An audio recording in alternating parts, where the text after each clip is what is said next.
Okay, Mayor Beach, we're all set. All right, thank you, everybody. Thank you, Madam City Clerk and members of the public for your patience as we got everything online and are ready to call this Burlingame City Council meeting to order. Tonight is Monday, December 7th, 2020. We're delighted you joined us. We've got some great content tonight. We'll be getting an update on our sustainability program. We'll be learning about parklets tonight in our downtown areas and discussing our bicycle pedestrian master plan, among other great items, and we're so glad that you could join us. Before we get started, I'm going to ask our city clerk just to remind members of the public how they can participate in the meeting at the appropriate time. Yeah, first and foremost, it's important that you keep yourself on mute and your video off unless you are speaking. So we just ask that members of the public keep themselves on mute right now and turn their video off so that we can make sure that the stream works well. Secondly, if you would like to speak, there's a couple ways. You can send me an email at publiccomment@burlingame.org, or you can Zoom chat me your comment. And lastly, you can raise your hand. It's one of the little features of Zoom, and that lets me know that you would like to be called on during the appropriate time. Thank you. All right, thanks for that update. So this meeting is called to order at 7:03 p.m. If you're able, please join us if you can and stand for the Pledge of Allegiance to the flag. Do our hand over our hearts and begin. I pledge allegiance to the flag of the United States of America and to the republic for which it stands, one nation, under God, indivisible, with liberty and justice for all.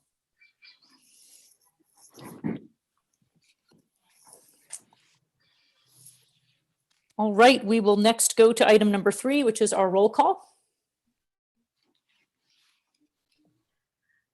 Councilmember Coulson. Here. Councilmember Brownrigg. Here. Councilmember Ortiz. Here. Vice Mayor O'Brien. Here. Mayor Beach. Here. All right, we're all present and accounted for. Item 4, we did not have a closed session tonight, so there is nothing to report. Item 5, upcoming events. We have a number of things we'd like to share and reminders for the community. First and foremost, we're going to have a brief public safety service announcement that we are in the middle, as we all know, of the holiday COVID-19. There is a surge going on with the virus, so it's very important. All of us, particularly at the holiday season, we know that we want to see family and friends, and the bottom line is we really need to reduce social gatherings at all costs. And so I thought what would be most appropriate is just to read the last paragraph from our county health officer, Dr. Morrow. He had a statement that came out today that just emphasizes, regardless of what the official laws are that put certain restrictions here or in other counties, these are his words, and I think it's all very important that we heed them. He says, to get out of this situation depends on all of us. Our collective best course of action: no gatherings outside of immediate households, use those face coverings extensively, and social distancing. And during this surge, there are additional things we should be doing. We should stop, move around. We should stay at home stay at home except for essential, and observe the most restrictive definition of what you deem to be essential activities. Avoid all travel that is not essential, and never enter an indoor environment without a mask if that environment has people outside your household. Get tested if you have symptoms or are concerned, and isolate yourself immediately from your family and others if you have symptoms. So we all know what to do. We've been at this a while. We're in the dark part of the tunnel. There's light at the end of it. And we will be, the vaccine will be coming soon, but right now we've really got to hunker down and do the right thing during this critical moment in time. We have some other community announcements. We have a real emphasis on shop local here at the holidays in Burlingame. There's a great campaign called Pick 3 for our community. Please support Burlingame local businesses at all possible, and we'll learn about another one in just a few minutes. The Parks and Recreation Department is seeking Victoria Park community members who want to be a part of the new visioning work for Victoria Park. You can contact the Parks and Recreation Department if you're a neighborhood volunteer in that area and would like to know how that park might be renovated and how you can participate in the visioning process, please join us there. There's a winter reading program at the library for children's and teens. You can go to the library's website and download your reading log and participate with the opportunity to earn a free book. There's also story time with Mrs. Claus happening at multiple times on multiple days this holiday season, and you can call or visit the Parks and Recreation Department website for more information. The Burlingame Library Foundation is accepting donations by appointment. Please visit the Library Foundation website and learn more in the city's e-news last week. On the 21st of this month at 7 p.m., on behalf of the whole City Council, we'd love to invite you to be a part of the annual council member rotation ceremony, where I will pass the gavel to our Vice Mayor O'Brien and council members rotate through, and we welcome you to be a part of our virtual ceremony. It won't be live this year, but we hope you can join us. And finally, the Parks and Recreation Department is spearheading a home decorating contest. This is just awesome. You can register your home if you think you've got some of the best decorations in Burlingame and you'll be on a map for public viewing. This is something we can do during the pandemic. You can register your home and there's a little competition. And I think we could all use a little bit more light this year. So everybody just who wants to decorate their home and be a part of this is just fantastic, uplifting community event. Colleagues, do we have anything else we'd like to share with members of the public that's coming up at this time? I don't see any hands raised. So we will then move on to our next item, which is item number 6, presentations. And tonight we have a very special presentation. The pandemic has brought many challenges to the community, but there's also lots of bright spots and success stories. And this is one that will feature a spotlight on some great work that some community volunteers are doing. And before we turn this over to members, volunteer members of a group called the Burlingame Collaborative, I just wanted to just give a little bit of backstory on this. Like so many great things that happen in the community, some of the best ideas come from community members. And about 2 or 3 years ago, one of our distinguished citizens named Charles Volt sent me an article from the New York Times about a collaborative, a community collaborative in Pennsylvania that was working on solving a problem in this particular community. I think it had to do with economic development. And it was a group of civic leaders without any formal titles, but that mobilized resources behind a vision. And most importantly, they invested in relationships. And since learned, other communities, even here in San Mateo County, have had various collaboratives. Some of them use them as community roundtables, maybe once or twice a year, to get civic leaders together just to provide some communication channels, relationship build, and provide updates. Fast forward to April 2020. COVID-19 is here. It's an all hands on deck moment. And a community member, Robin Montoya, reached out to me and said, we'd love to partner together to create a Burlingame Collaborative to try to address COVID-19 and help support the community. And together we set out to invite members who might be interested in this. And tonight, I'm just so delighted that 5 members of the Burlingame Collaborative Steering Committee are here to share more about that effort and tell you all about what's been going on. So without further ado, we'd like to invite you to hear first from Robin Montoya, who's been a visionary leader in this effort. So Robin. Thank you so much, Mayor Beach. Again, I'm Robin Montoya, a community member.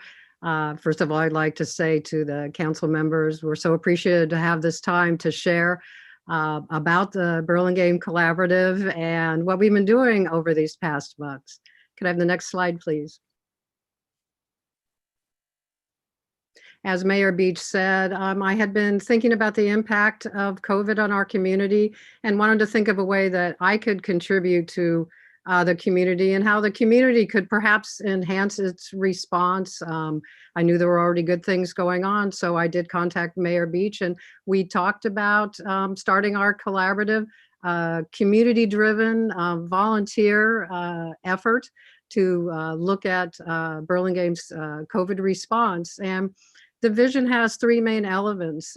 First of all, connections are key. how could we look at the expertise and the resources that we have and talk to each other about how to share those? Look at our current COVID response. Are there gaps in our response? And if so, how could we address them? How could we build on the current programs, of which there are many wonderful programs already going on? And then thirdly, how could we help Burlingame become a more resilient community and sustainable going forward? Next slide, please.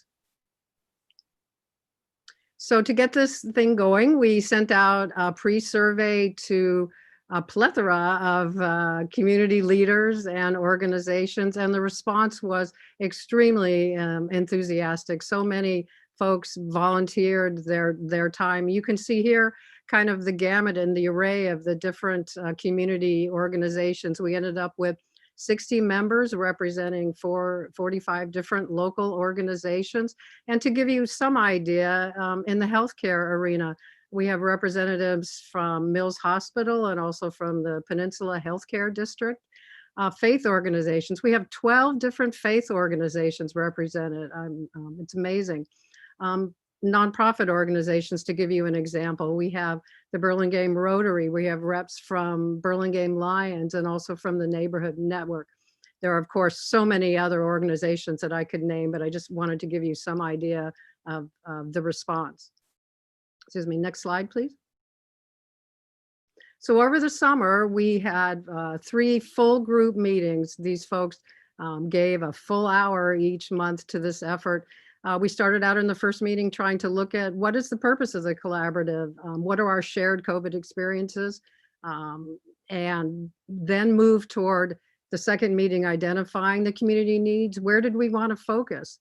And then when we got to August, we got down to actually brainstorming some initiatives that we could be working on, and 6 folks stepped up to head committees to work on these initiatives with at least 30 volunteers. Next slide, please. And during these discussions, we ended up with these 5 challenges. There were many more that we discussed, and of course, many that were important, but these rose to the top as the priorities and also challenges that we thought we could have an impact and make progress on. Real briefly, isolation, primarily for our older residents, but also for everyone, because there's been such an impact on the shelter in place and we haven't been able to get together. Local businesses, how are we going to help them survive and sustain them? Basic needs, food and housing, with people losing their jobs and perhaps facing eviction. Key one is the messaging and information sharing. There were programs going on already, but how can we perhaps help with that within Burlingame and also maybe even a larger context with the county and other folks? And then of course the education arena, because such a difference with distance learning. Next slide, please. To help move the collaborative forward and guide all of these efforts that I've spoken of, we put together a steering committee, and these folks stepped up for the extra effort to help guide these efforts. I'm not going to read through all the names, but you can see here how it's a real diverse representation, various folks, various entities who have really volunteered their time toward the collaborative. And I also want to point out the meeting and technical support. So important. We wanted to make sure that these busy folks, that the meetings went smoothly and that they felt that their time was well spent at that, and that we had some concrete outcomes of their efforts. Next slide, please. And to move toward those concrete outcomes, and we did have them, and we had progress and success. And to start to talk about some of these individual initiatives and our progress, I'd like to invite some of our steering committee members to talk about a few of them more in depth. So I'm going to turn it over to Terry to introduce herself and talk about the Community Resource Guide.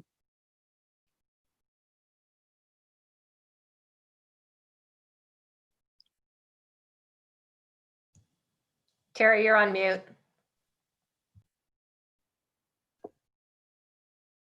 Thank you. Thank you, Robin. Thank you, council members and city staff. My name is Terry Bosch, and I'm the executive director for Call Primrose, which is a nonprofit located in Burlingame that provides free groceries for families and individuals in need along the Mid-Peninsula.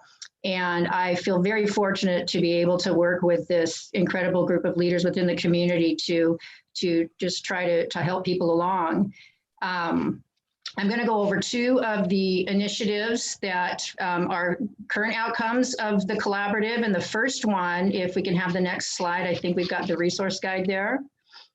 It's very tiny. So what you're looking at here is a community resource guide, which was developed by the collaborative and distributed to every household, every residence in Burlingame. Thanks to the city, which enabled us to put our COVID guide into the Burlingame activity guide to ensure that it got into the hands of everyone. And we had a committee ultimately of 12 people that stepped up to put this together. We combined our resources and our skills, and under the leadership of John Kevranian, we were able to identify the needs as expressed from the entire collaborative group. We were able to identify resources to meet those needs. We researched those resources to make sure that contact information was correct, to make sure that even during the pandemic, these services were up and running. And when everything was researched and put together, we even had the good fortune of having the city's graphic designer design it for us, so that as it went into the activity guide, it had the look and feel of other Burlingame publications, which I think is important and lends a good deal of credibility. And we were able to do this within 3 days of getting the assignment to do it, because we were facing a deadline to take advantage of the city's generous offer to put it in to the activity guide at no charge to us. So it would have been an incredible challenge if not for the collaboration of so many folks that had hands in different areas of what service were available, and we have concrete evidence that folks have used it. At Call Primrose, we've seen people come in as a result of it to access our services, which are free groceries. Some have even brought it with the guide in their hands to show us where they learned about it. And so we're going to, I hope, safely assume that residents have been able to access other resources that we publish also.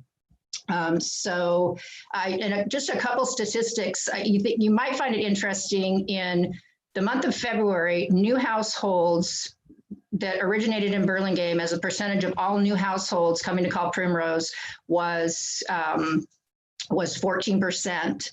And in April, the number of new households as a percentage of total households, and April, if you recall, was that, well, for us, it was the spike. We had more new households in the month of April than we had all year in 2019. And 12% of those households were from Burlingame. In October, post-publication of this resource guide, we saw 23% of our new households come from the city of Burlingame. So we like to think this and a lot of other communications had an impact. So the next slide, please. I guess we're back to the one before, if that's possible.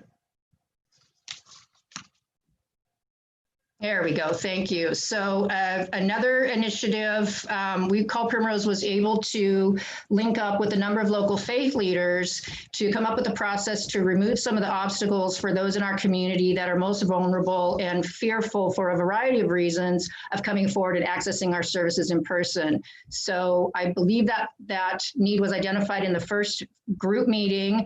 Within a couple of days, we'd had the opportunity to talk about it amongst our respective organizations, come up with a process, put that process in place, and that process will remain in place going forward. So that was something very good and immediate to come out of this wonderful collaborative. And so those are the two initiatives I wanted to share. I'll now pass things along to Salah, who I believe is someone most of you know, if not all of you know. What he's going to do is describe to you the circumstances, actions, and conversations that led to the Support Burlingame campaign. And thank you, Burlingame, for your support, all of you. We are so incredibly grateful at Call Primrose. Thank you. Thank you, Terry. God bless you. And thank you, council members, for giving us this opportunity. I actually want to give a shout out to so many people, if you allow me.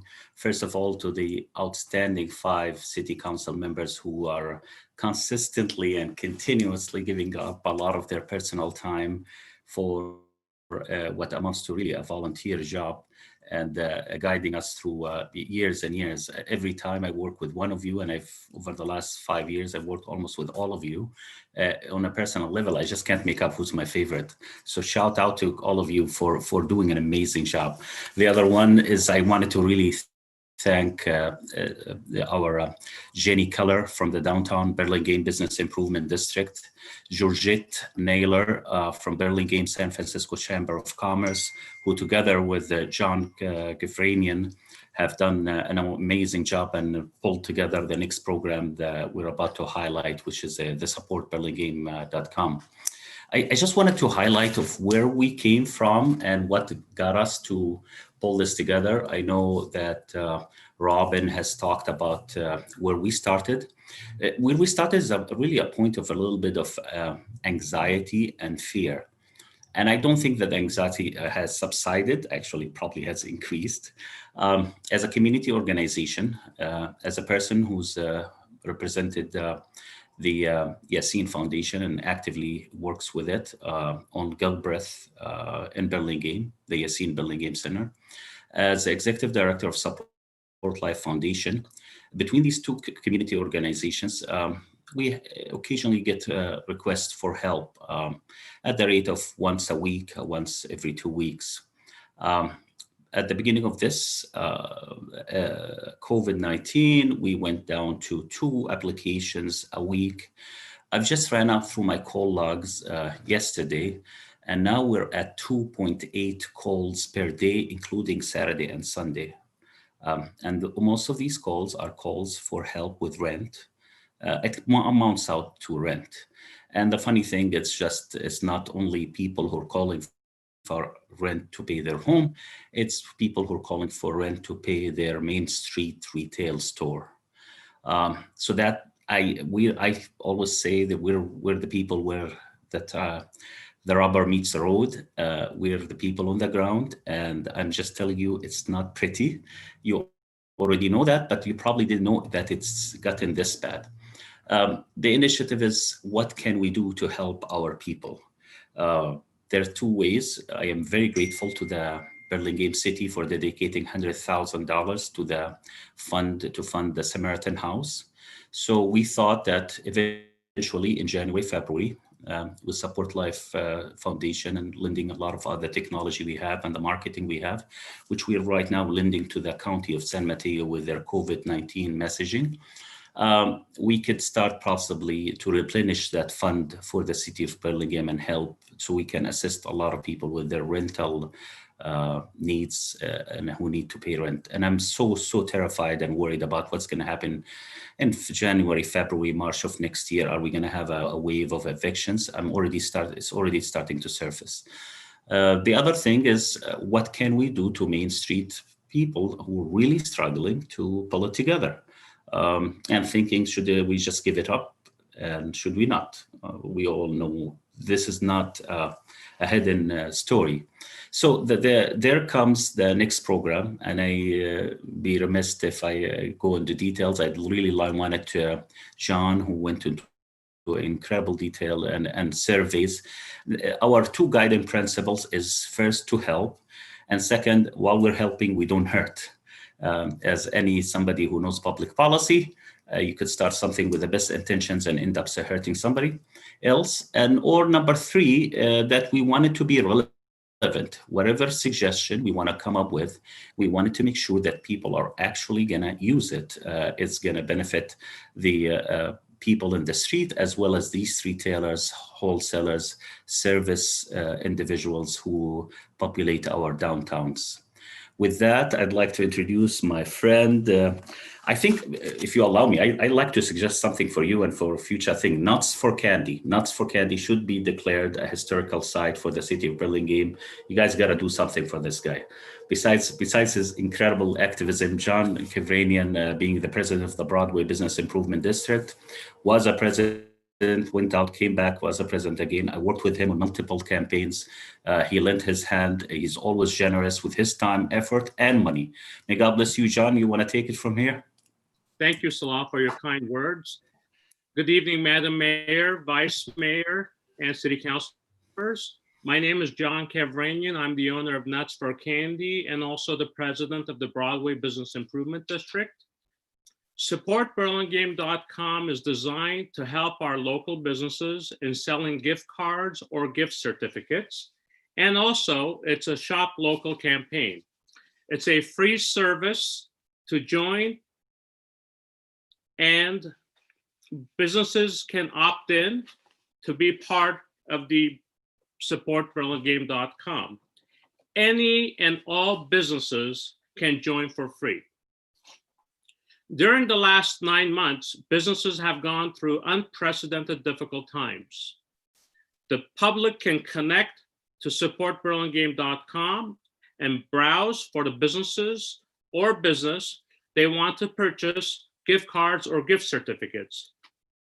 They can buy and keep or spend the certificate, or they can donate to a nonprofit like Samaritan House or CASA for needy families. We have made it very easy to navigate. You can call, email, stop by the business, or buy the gift card online. SupportBurlingame.com, 3 categories of businesses you can buy gift cards from: restaurants, retail, and services. So far as of today, we have 16 businesses that have joined. I would like to ask the public and the City Council to join in helping us promote SupportBurlingame.com. This program is a win-win for our businesses, the Burlingame community, and the nonprofits. Our next speaker is Sarah Simpson. Thank you.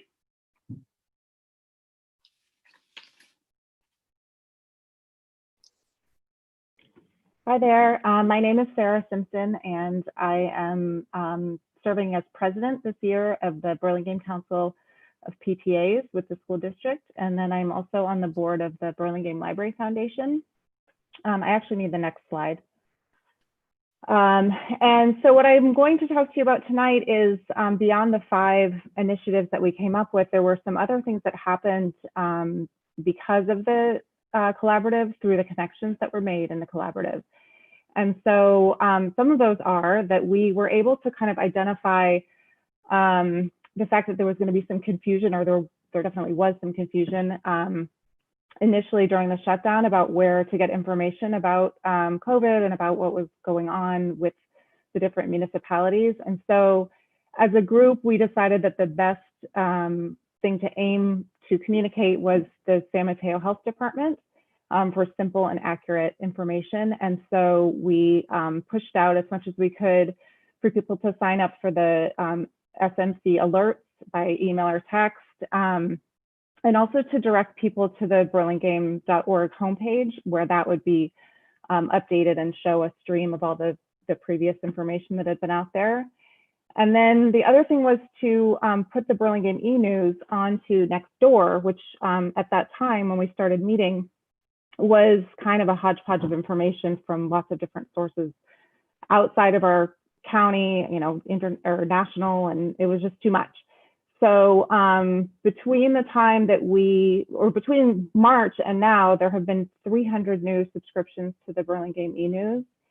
But 179 of those joined since June, when the e-news was put onto Nextdoor. So we kind of look at that as an accomplishment of this group. And just to give you some perspective, historically, there's sort of an average of about 150 subscriptions in 1 year.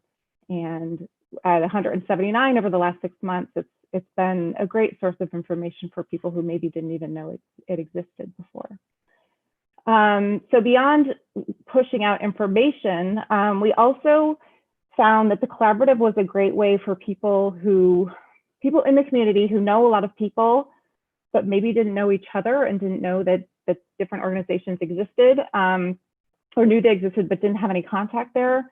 And so one thing we were able to do in terms of resource sharing was to have a shared drive on Google where we shared things like the San Mateo Comeback Heart logo, and anyone who was putting out information about COVID and the efforts in the community going on could go in there and get those graphics.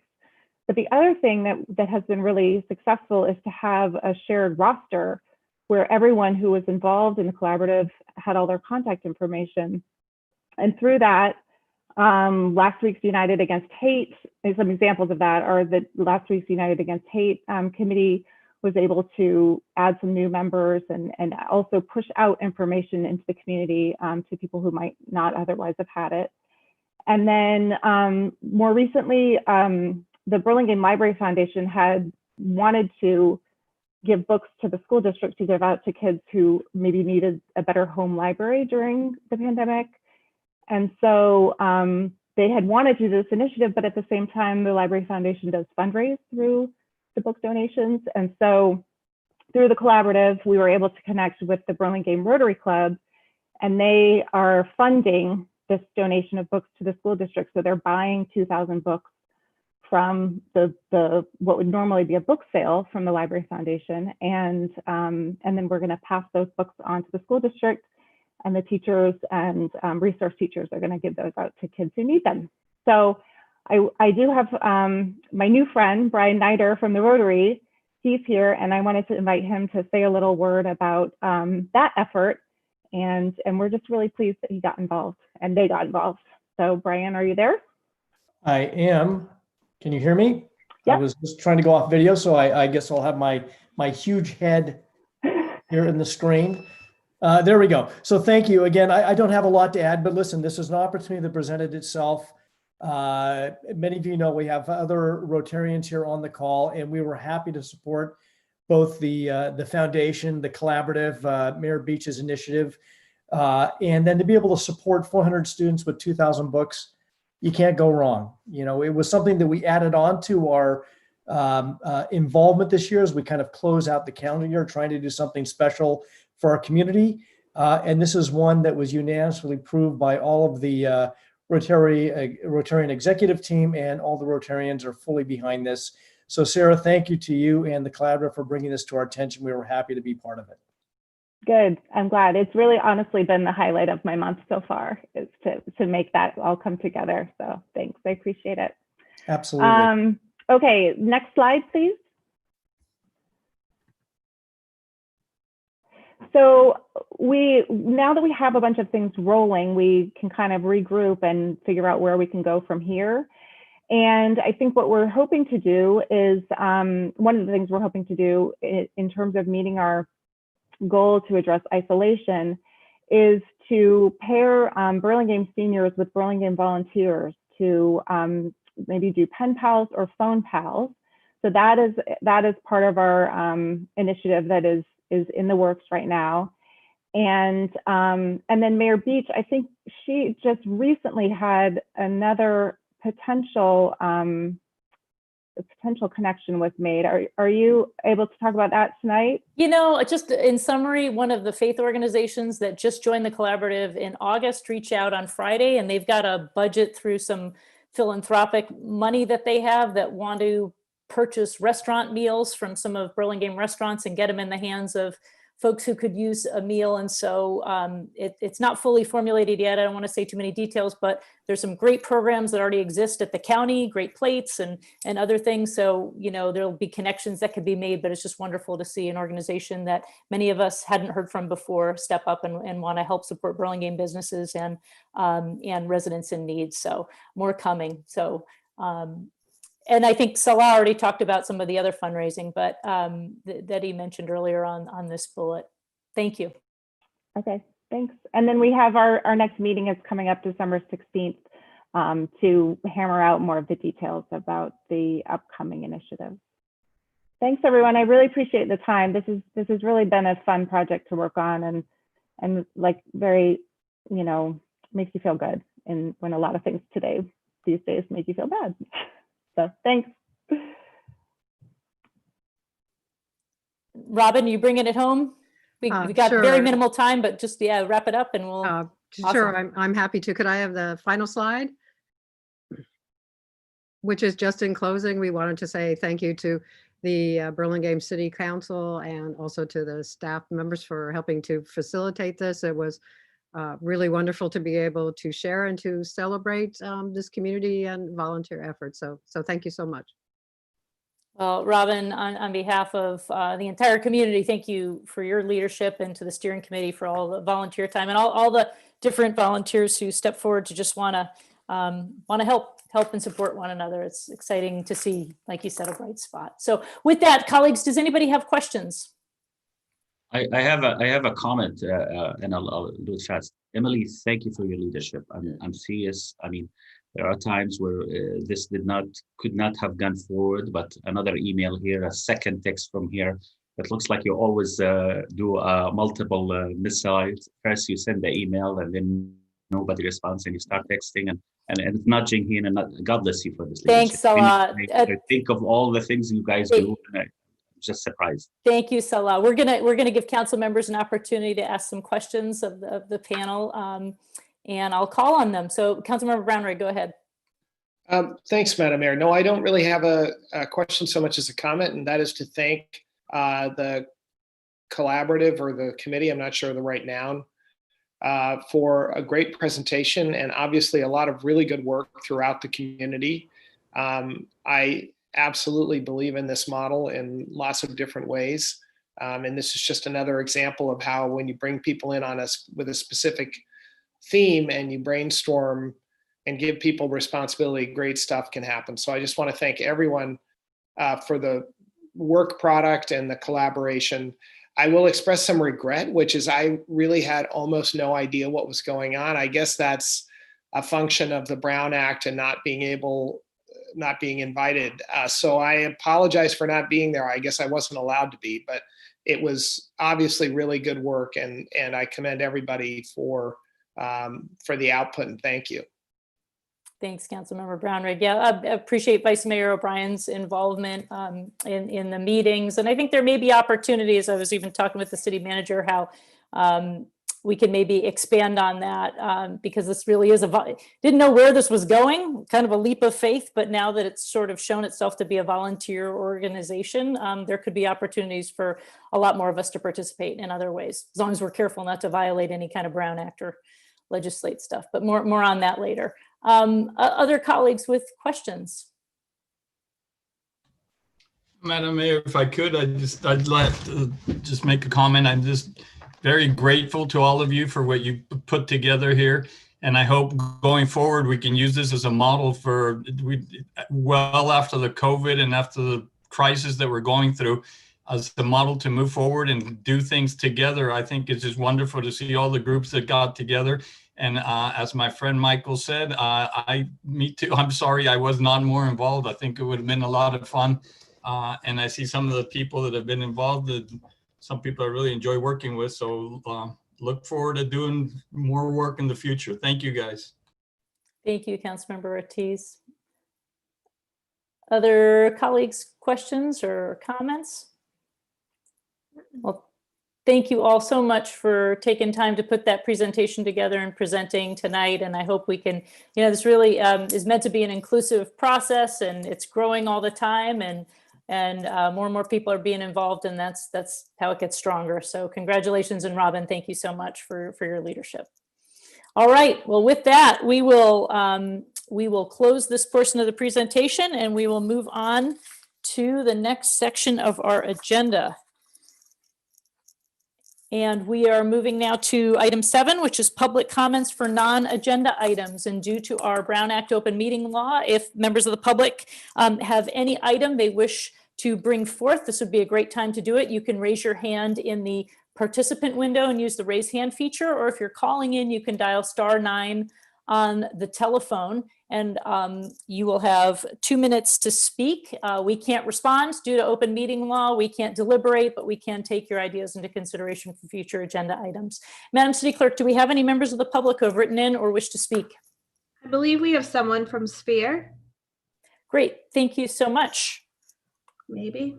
And how, yep, go ahead. Who do we have here? Hi, this is Will Johnson from the Mr. Johnson, Thank you for coming. You've got 2 minutes. I've got 2 minutes. I'll be brief. I'm here with Greg Borrow, Project Director at the Sphere Institute. I wanted to give a brief year-end update of the Shoreline Park Burlingame project on 410 Airport Boulevard.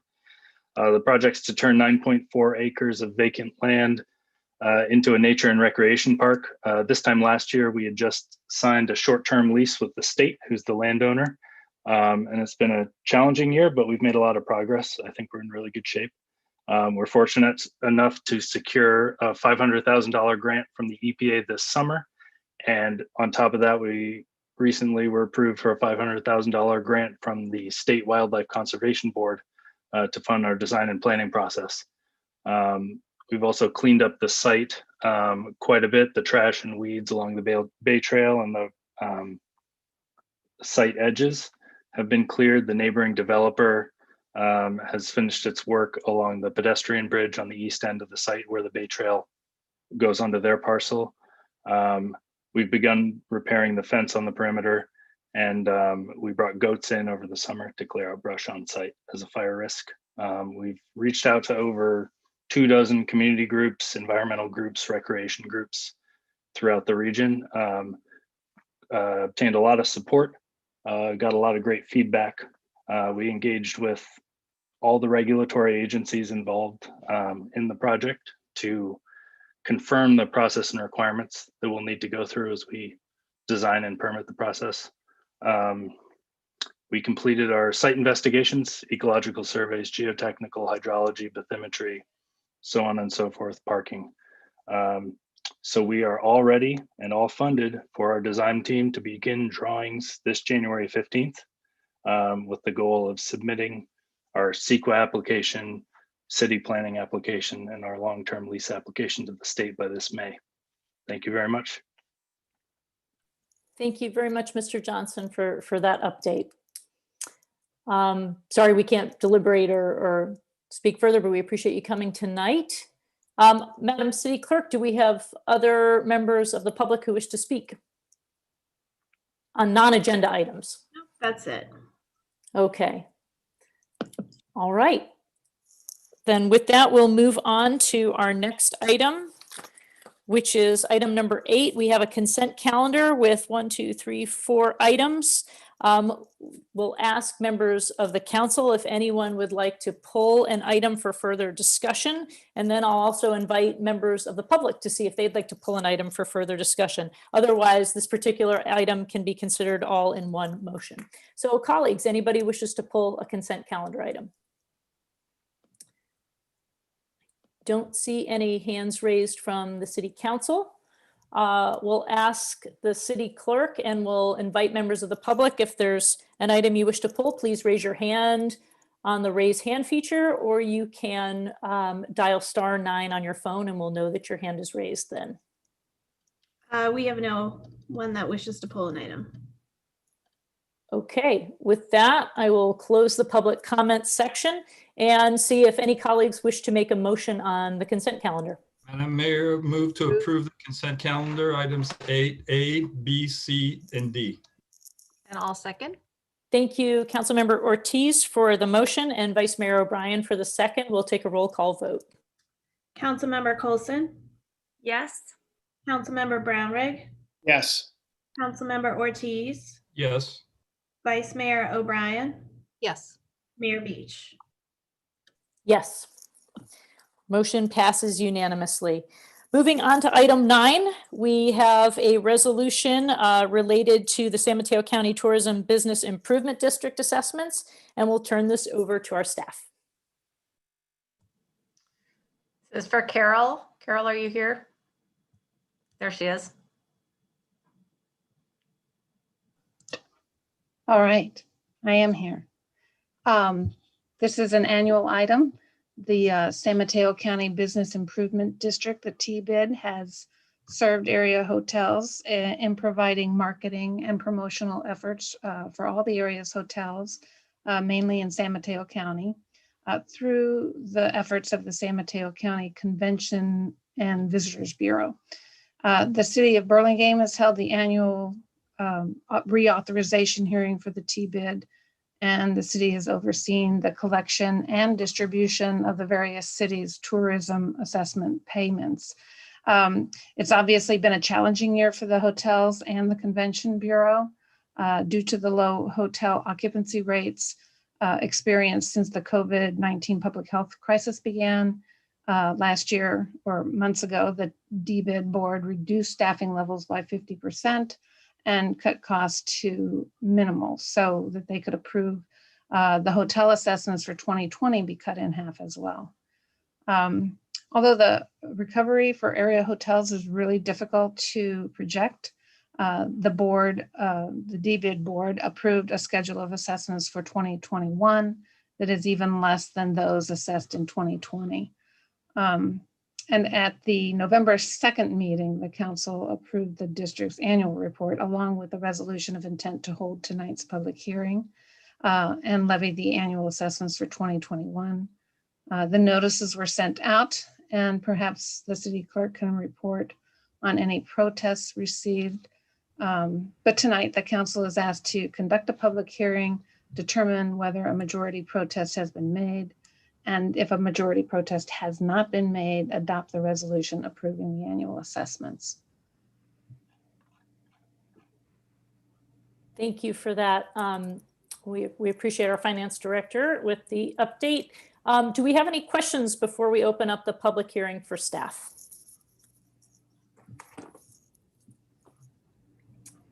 Seeing no questions, we'll go ahead and open the public hearing officially. And I am going to ask our city manager, our city attorney, since my digital format of this process is not cooperating right now, so much for technology on my iPad. We've opened the public hearing, and at this point, we'll see if there's any members of the public who wish to speak on this item. And I see that we have Mr. Hutar here as well from our fearless Convention and Visitors Bureau. In case you'd like to speak, you are first in the chute if you'd like to make a comment. But I don't mean to put you on the spot if you would not like to. No, thank you, Mayor Beach and council members and city staff. Appreciate this annual opportunity to come in front of you, albeit this year not much different than we had ever anticipated. The goal with the fee structure reduction, as Finance Director Augustine mentioned, we have this very stoic machine, if you will, in this process. And we desperately were seeking a mechanism to avoid coming back to you mid-year in 2021 as we did in 2020. So we deliberated quite a bit to have a step down in fee and then a gradual increase as we would have predicted recovery to try to avoid coming back to you as we had earlier in 2020. As Finance Director Augustine said, we've reduced staff by 50%, are working with 50% reduction in budget, really addressing every expense possible. A small example, we will continue to have our home office in Burlingame, have squeezed that down, the footprint down by a third, getting excellent cooperation from the Riser company and helping us find a solution to our expense there, which is, all expenses have been addressed is the point of that comment. As it relates to recovery, we have worked to promote the area hotels as a leisure destination. And right about the time when we get things figured out and step on the gas, we have encountered some level of retraction and closure. So I would much rather have preferred to come with you with some terrific results on how great we're doing promoting a leisure destination, but it is the health of our citizens that is most important. Just to give you a brief example, October typically should be and is historically the strongest month of the year. Last year's occupancy for Burlingame hotels was 88%, this year at 35%. So we have been, as a county, sort of in this 45, 40% occupancy range, which should be around 80, 85 in normal times. Our board and all of our members are very appreciative of the bold step and the first step your body took to encourage Governor Newsom to include small meetings, corporate meetings in the blueprint for a safe economy plan. Unfortunately, the committee concluded its work and that initiative was not included in the final body of work that the governor's committee issued, but your action caused the city of Half Moon Bay to take a similar action, and 5 local area chambers of commerce wrote letters to the governor as well. So we much appreciate that.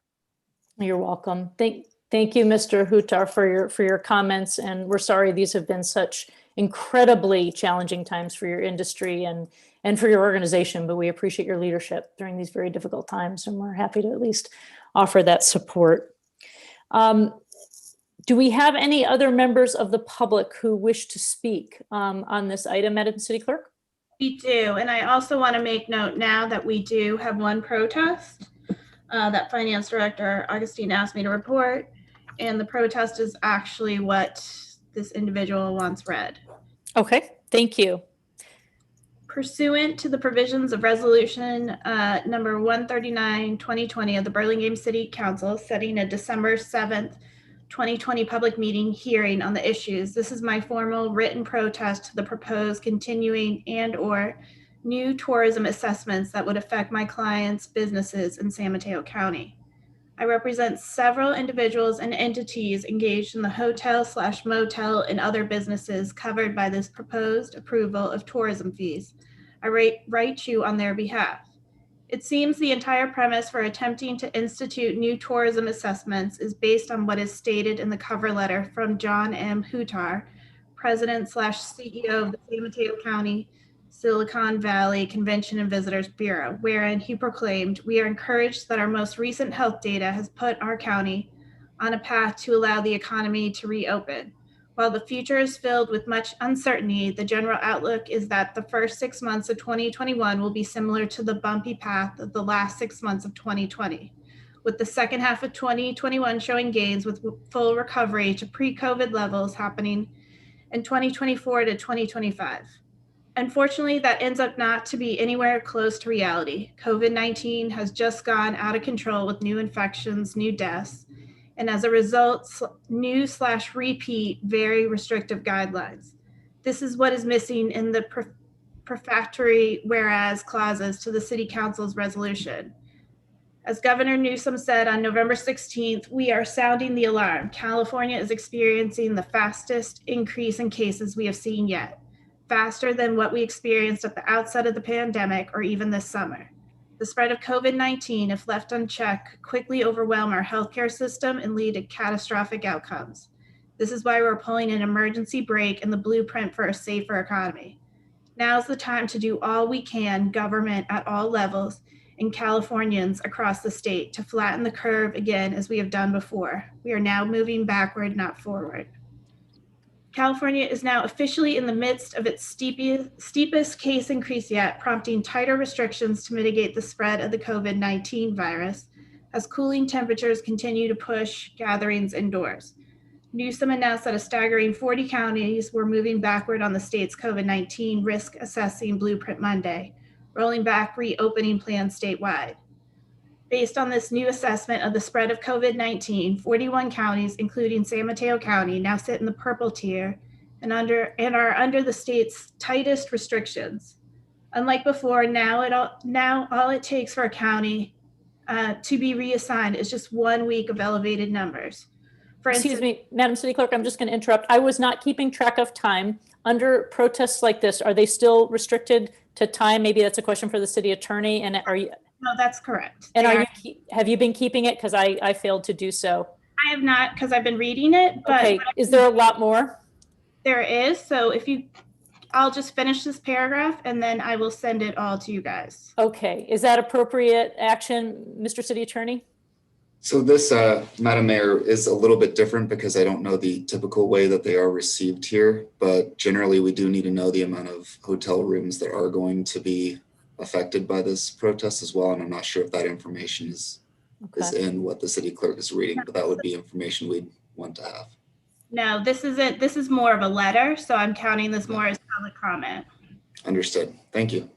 Okay, but as far as are we handling the time appropriateness, Mr. City Attorney, as far as I think it's been over 3 minutes or so at this point, but that's, well, why don't you finish that one section and then we'll take it in writing as well. Thank you so much.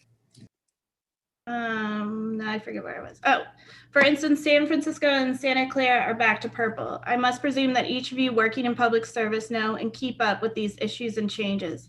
I still feel the need to explain why there should be no tourism assessments at all until this crisis substantially changes, such that considerable gains are made to opening and utilization of our local businesses. So there's about a page left, so I will send it to all of you. Okay, thank you so much, Madam City Clerk. Before we close public comment, I want to see if there's one last call for other members of the public who haven't had the opportunity to speak on this. You can have 3 minutes with a little grace period because we've been flexible with other speakers. And if you are calling in, dial *9 on your phone so I know to call on you. And if you are with Zoom, you can raise your hand on the participant window. Last call for public comments. All right, seeing none, and we'll close public comment. And thank you for sending us that via email. So Madam City Clerk, I guess the next thing we do is officially know whether or not there's been a majority protest. We have that one protest letter. Do we have any other protests we should be aware of? So there's no way to tell how many people this individual is representing or who they represent. They don't put that information in there. So it would be my conclusion that there is not a majority protest. Okay, thank you. Madam Mayor, I can comment on that real quick as well. Generally, we would be receiving, the city clerk would receive these protests far in advance, and they would be affirming that they are a business owner in this district and that they do have X amount of hotel rooms that are being a part of that protest. So in this, we do not have that adequate information, so I don't think it's a valid protest at this point, although it is very important public comment, as you heard. Yes, and we do sincerely appreciate the letter and the care and concern about the virus and the status of the impact on the entire community. So with that, we'll see if colleagues have comments or would like to deliberate on this matter before we consider adopting the resolution. I'll open it up to colleagues. I don't see any hands raised. And so at this point, we can consider adopting a resolution if someone would like to make that motion, or we can consider taking different action. Thank you. Councilmember Brownrigg is making the motion to adopt the resolution. And I'll second it. Thank you, Vice Mayor O'Brien, for the second, and we will take a roll call vote on this. Councilmember Coulson. Yes. Councilmember Brownrigg. Yes. Councilmember Ortiz. Yes. Vice Mayor O'Brien. Yes. Mayor Beach. Yes. The motion passes unanimously. And thank you again, Mr. Hutar, for your work, your leadership, and for being with us tonight. Thank you all. All right. Moving on to item 10A, we have an annual report of our sustainability progress. This is always something our City Council looks forward to hearing from, and we'll pass it over. I see our sustainability coordinator, Ms. Segal Michael, is with us. Thank you for joining us tonight. Hello, good evening, Mayor Beach and council members. It's good to see everyone. Thank you, Megan. So I'm here to speak about our sustainability progress this year. Next slide. I'd like to start with our climate action plan, which we adopted in September 2019, which is the driver for all our actions. As a snapshot, this is our 2015 emissions. and we have about 275,000 metric tons of CO2 a year. And our goal by 2030 is to reduce 50,000 tons. So it's one of those big bars. You could see up to 50,000, which is a considerable amount. So all the strategies I'll be talking about will have some reductions to this climate action plan. Next slide. So about half of our emissions comes from energy use. And here I showed how it divides into electricity and natural gas. Enter, please. And so Peninsula Clean Energy is our major greenhouse gas reduction strategy to reduce in electricity. Because of their green and clean portfolio, to date, they're already seeing a 65% reduction in greenhouse gas emissions in Burlingame. And that's just going to get bigger and bigger reduction, because starting in 2021, they are committed to a 100% greenhouse gas free electricity generation. But beyond just providing us with clean energy, they've really turned into a partner for technical assistance, grants and incentives, and pilot programs around also reducing for energy efficiency, electric vehicles, and reducing natural gas usage. Enter, please. Which brings us to REACH codes. They were our big partner in the city adopting our REACH codes, which is by the biggest policy we adopted this year that'll get us major reductions. So the 3,500 metric tons will be avoided in future years. It doesn't quite take a slice off of this pie because of that's existing emissions, but it's a significant avoidance of future emissions to our inventory.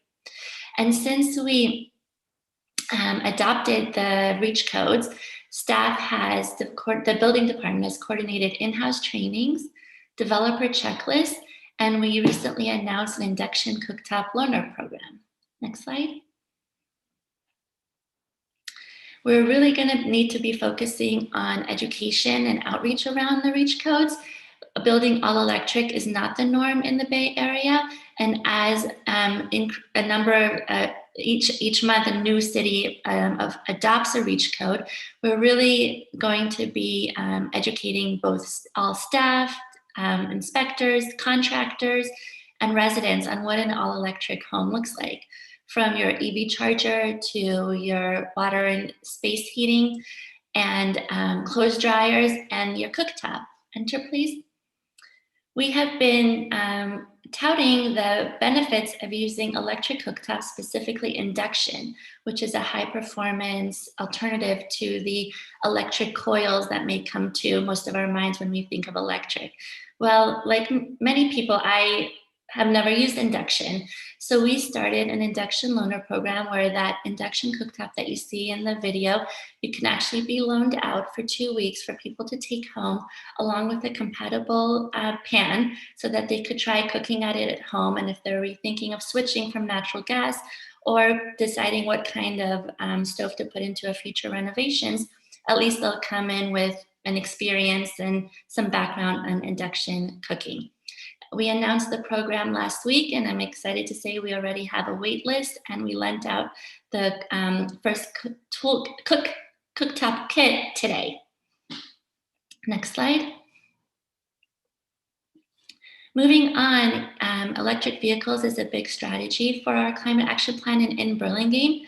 This gives you a snapshot of what it looks like in Burlingame. We have about over 2,000 vehicles registered in ours. It goes by zip code, so we do share it with Hillsborough, and that's about 5% of the total vehicles registered in our zip code, and that's higher than the percentage in California of EV vehicles by population. And you could see on this table that EV vehicles have gone up over the years. I can't quite explain why we see that downturn in 2019, but obviously that dramatic downturn in 2020 is due to COVID. Next slide.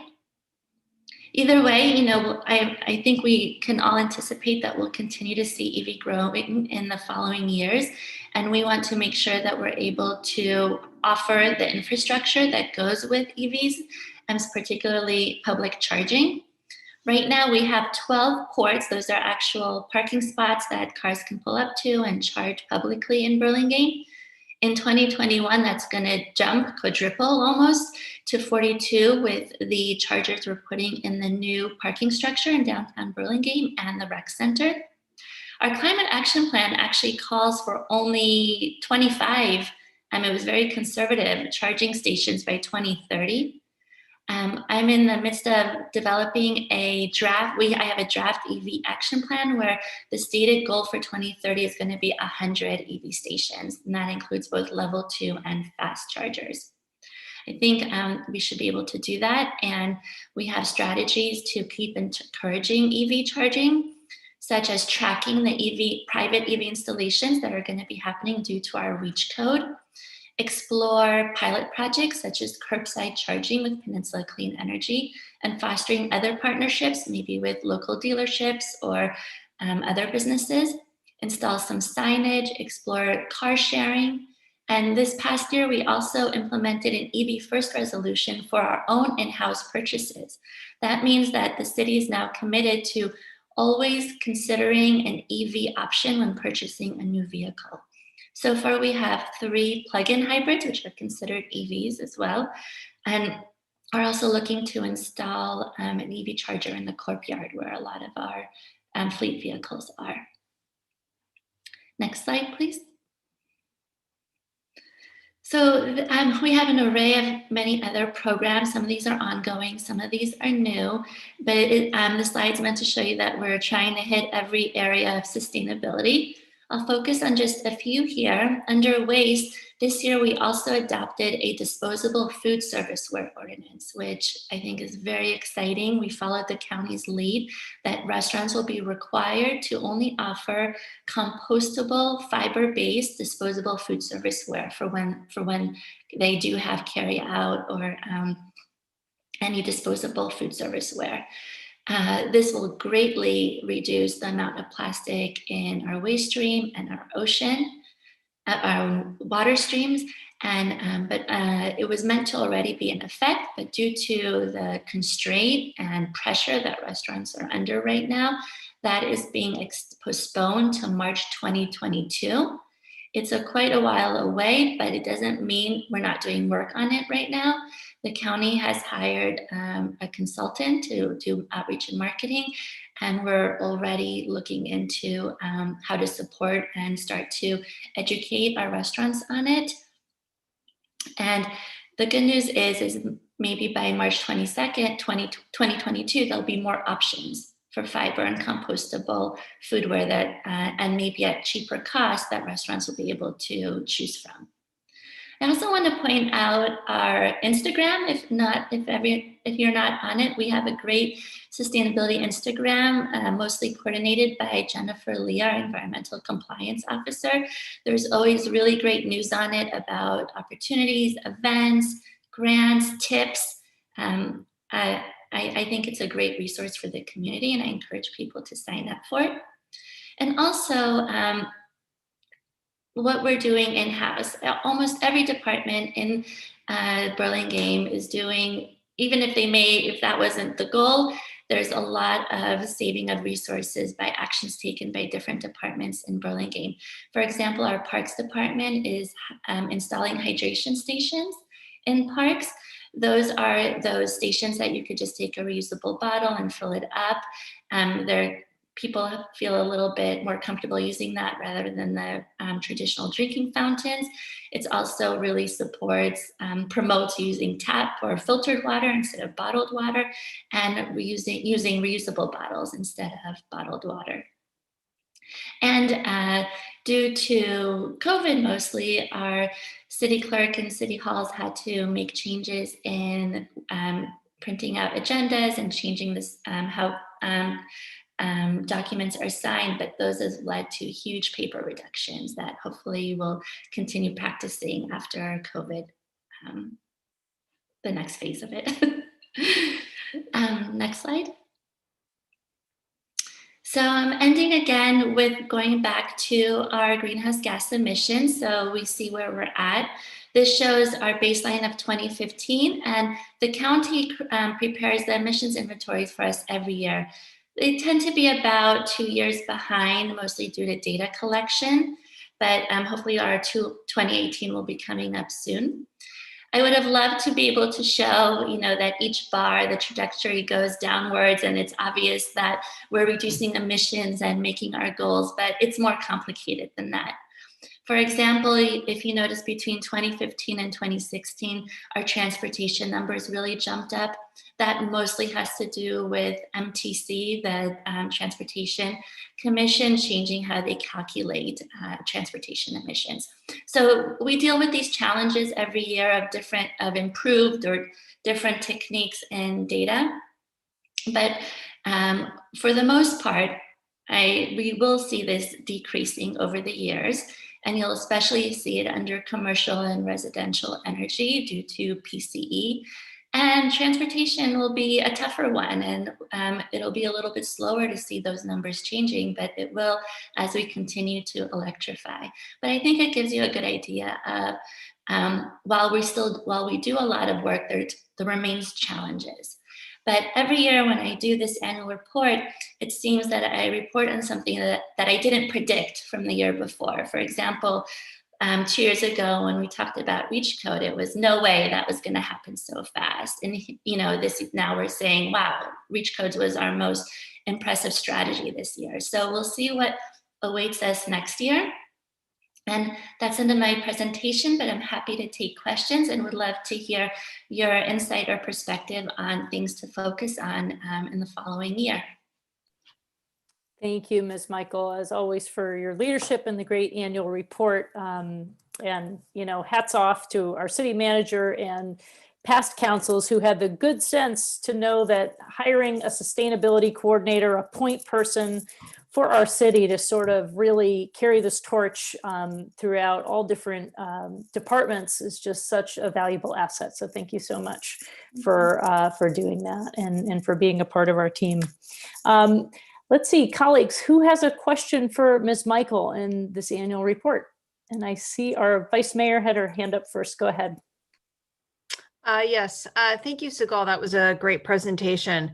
So I have one question and one comment. So the question is, do we know what % of our EV chargers are actually used? And do we know kind of like the peak hours are utilized? Do we track that? We do have that information for our City Hall and Caltrain ones. We don't have it for EVgo. They're not being charged at capacity. They still have, there's still times that they're empty, but I don't have the exact percentages, but they are well used, both at Caltrain and City Hall. So for the other areas in Burlingame, such as, by the Caltrain station and off of Broadway, is there a way we can track that too, so we can kind of get the holistic view on how they're utilized, when they're utilized? And yes, the EVgo ones by Broadway, we just have to make a request and we'll get that information. But I will say that EVgo is very opaque about it. I think when you drive by, you'll notice that they're not being well used down there. And I think the primary reason is that they don't accept Teslas. And that's not, that won't happen in our future charging stations, especially if we use fast chargers. That will make sure that they accept Teslas, because that's the #1 vehicle purchase in the area. But I'm happy to reach out to them and get numbers that I could then share. Okay, that would be great, because I think that would be helpful, because if there are certain areas that aren't being utilized, then maybe we need to market it more so people know it exists. Because, it's going to be hard to defend paying more money for chargers when the current ones aren't being utilized. So that would be great if you can just kind of maybe give us some updates throughout, the next year, so we can keep track of that. And then I do have a comment. So in regard to the disposable waste, Just to let you know, actually, the county will be discussing that tomorrow in regards to approving an agreement with Environmental Innovations. And so they'll be using the next couple years to really educate all the peninsula cities in regard to that ordinance that they've extended to March 2022. I do want to say that 5 cities have adopted that ordinance, and Burlingame being one of them. So we have been in the forefront. So, congratulations to Burlingame on that. And then they really want to take it a step further. And so to actually move from disposable to reusable facilities. So they will be doing education on that futuristically. So I do hope that, Burlingame can kind of jump on board with that and see what those possibilities are. For sure. Thank you, Sigal. Thank you, Vice Mayor. Councilmember Coulson, go ahead. Thank you. So I wanted to comment on a couple things. First of all, I think, Sigal, the reason the EV charging purchases declined in 2019 was backorder. I think there were a lot of things in Teslas and other, I think they took the Bolt offline. There were a few changes from the car dealerships that resulted in people putting in orders, but the orders not being filled for a while. So I think that was what was driving that oddity. It wasn't demand, it was supply. And I just was curious, how do we track the installation of private chargers? Because we won't capture everything in a permit process. No, we'll only capture a handful. So we'll be able to see which ones are permitted, which aren't many. But through the REACH code for new development, developers will be, as part of our planning process, completing our REACH code checklist, and we'll be able to see there how many new EV chargers they're going to be putting in. And that's for private, commercial, and multifamily. Okay, great. And then I'm really happy to hear the Vice Mayor O'Brien's information about the county and how they're going to help coordinate the food serviceware, because I think that's going to be critical when things are not, like people in Hillsborough order from Burlingame or San Mateo from, it's all kind of intermixed. So I think it makes a lot of sense to have more of a coordinated effort. And I will just mention, I saw something interesting today that I'll forward to you that we can look into or learn about. And it's a young woman-owned business, young woman out of Hawes, who has developed an app that restaurants can use, and they provide all the reusable foodware. And then they deliver it to the restaurants. The restaurants use it to do delivery and food and take home. And then you bring it home, you use it, and then when you're done, you click on the app, and within an hour or two, somebody comes and picks all that foodware up off your porch.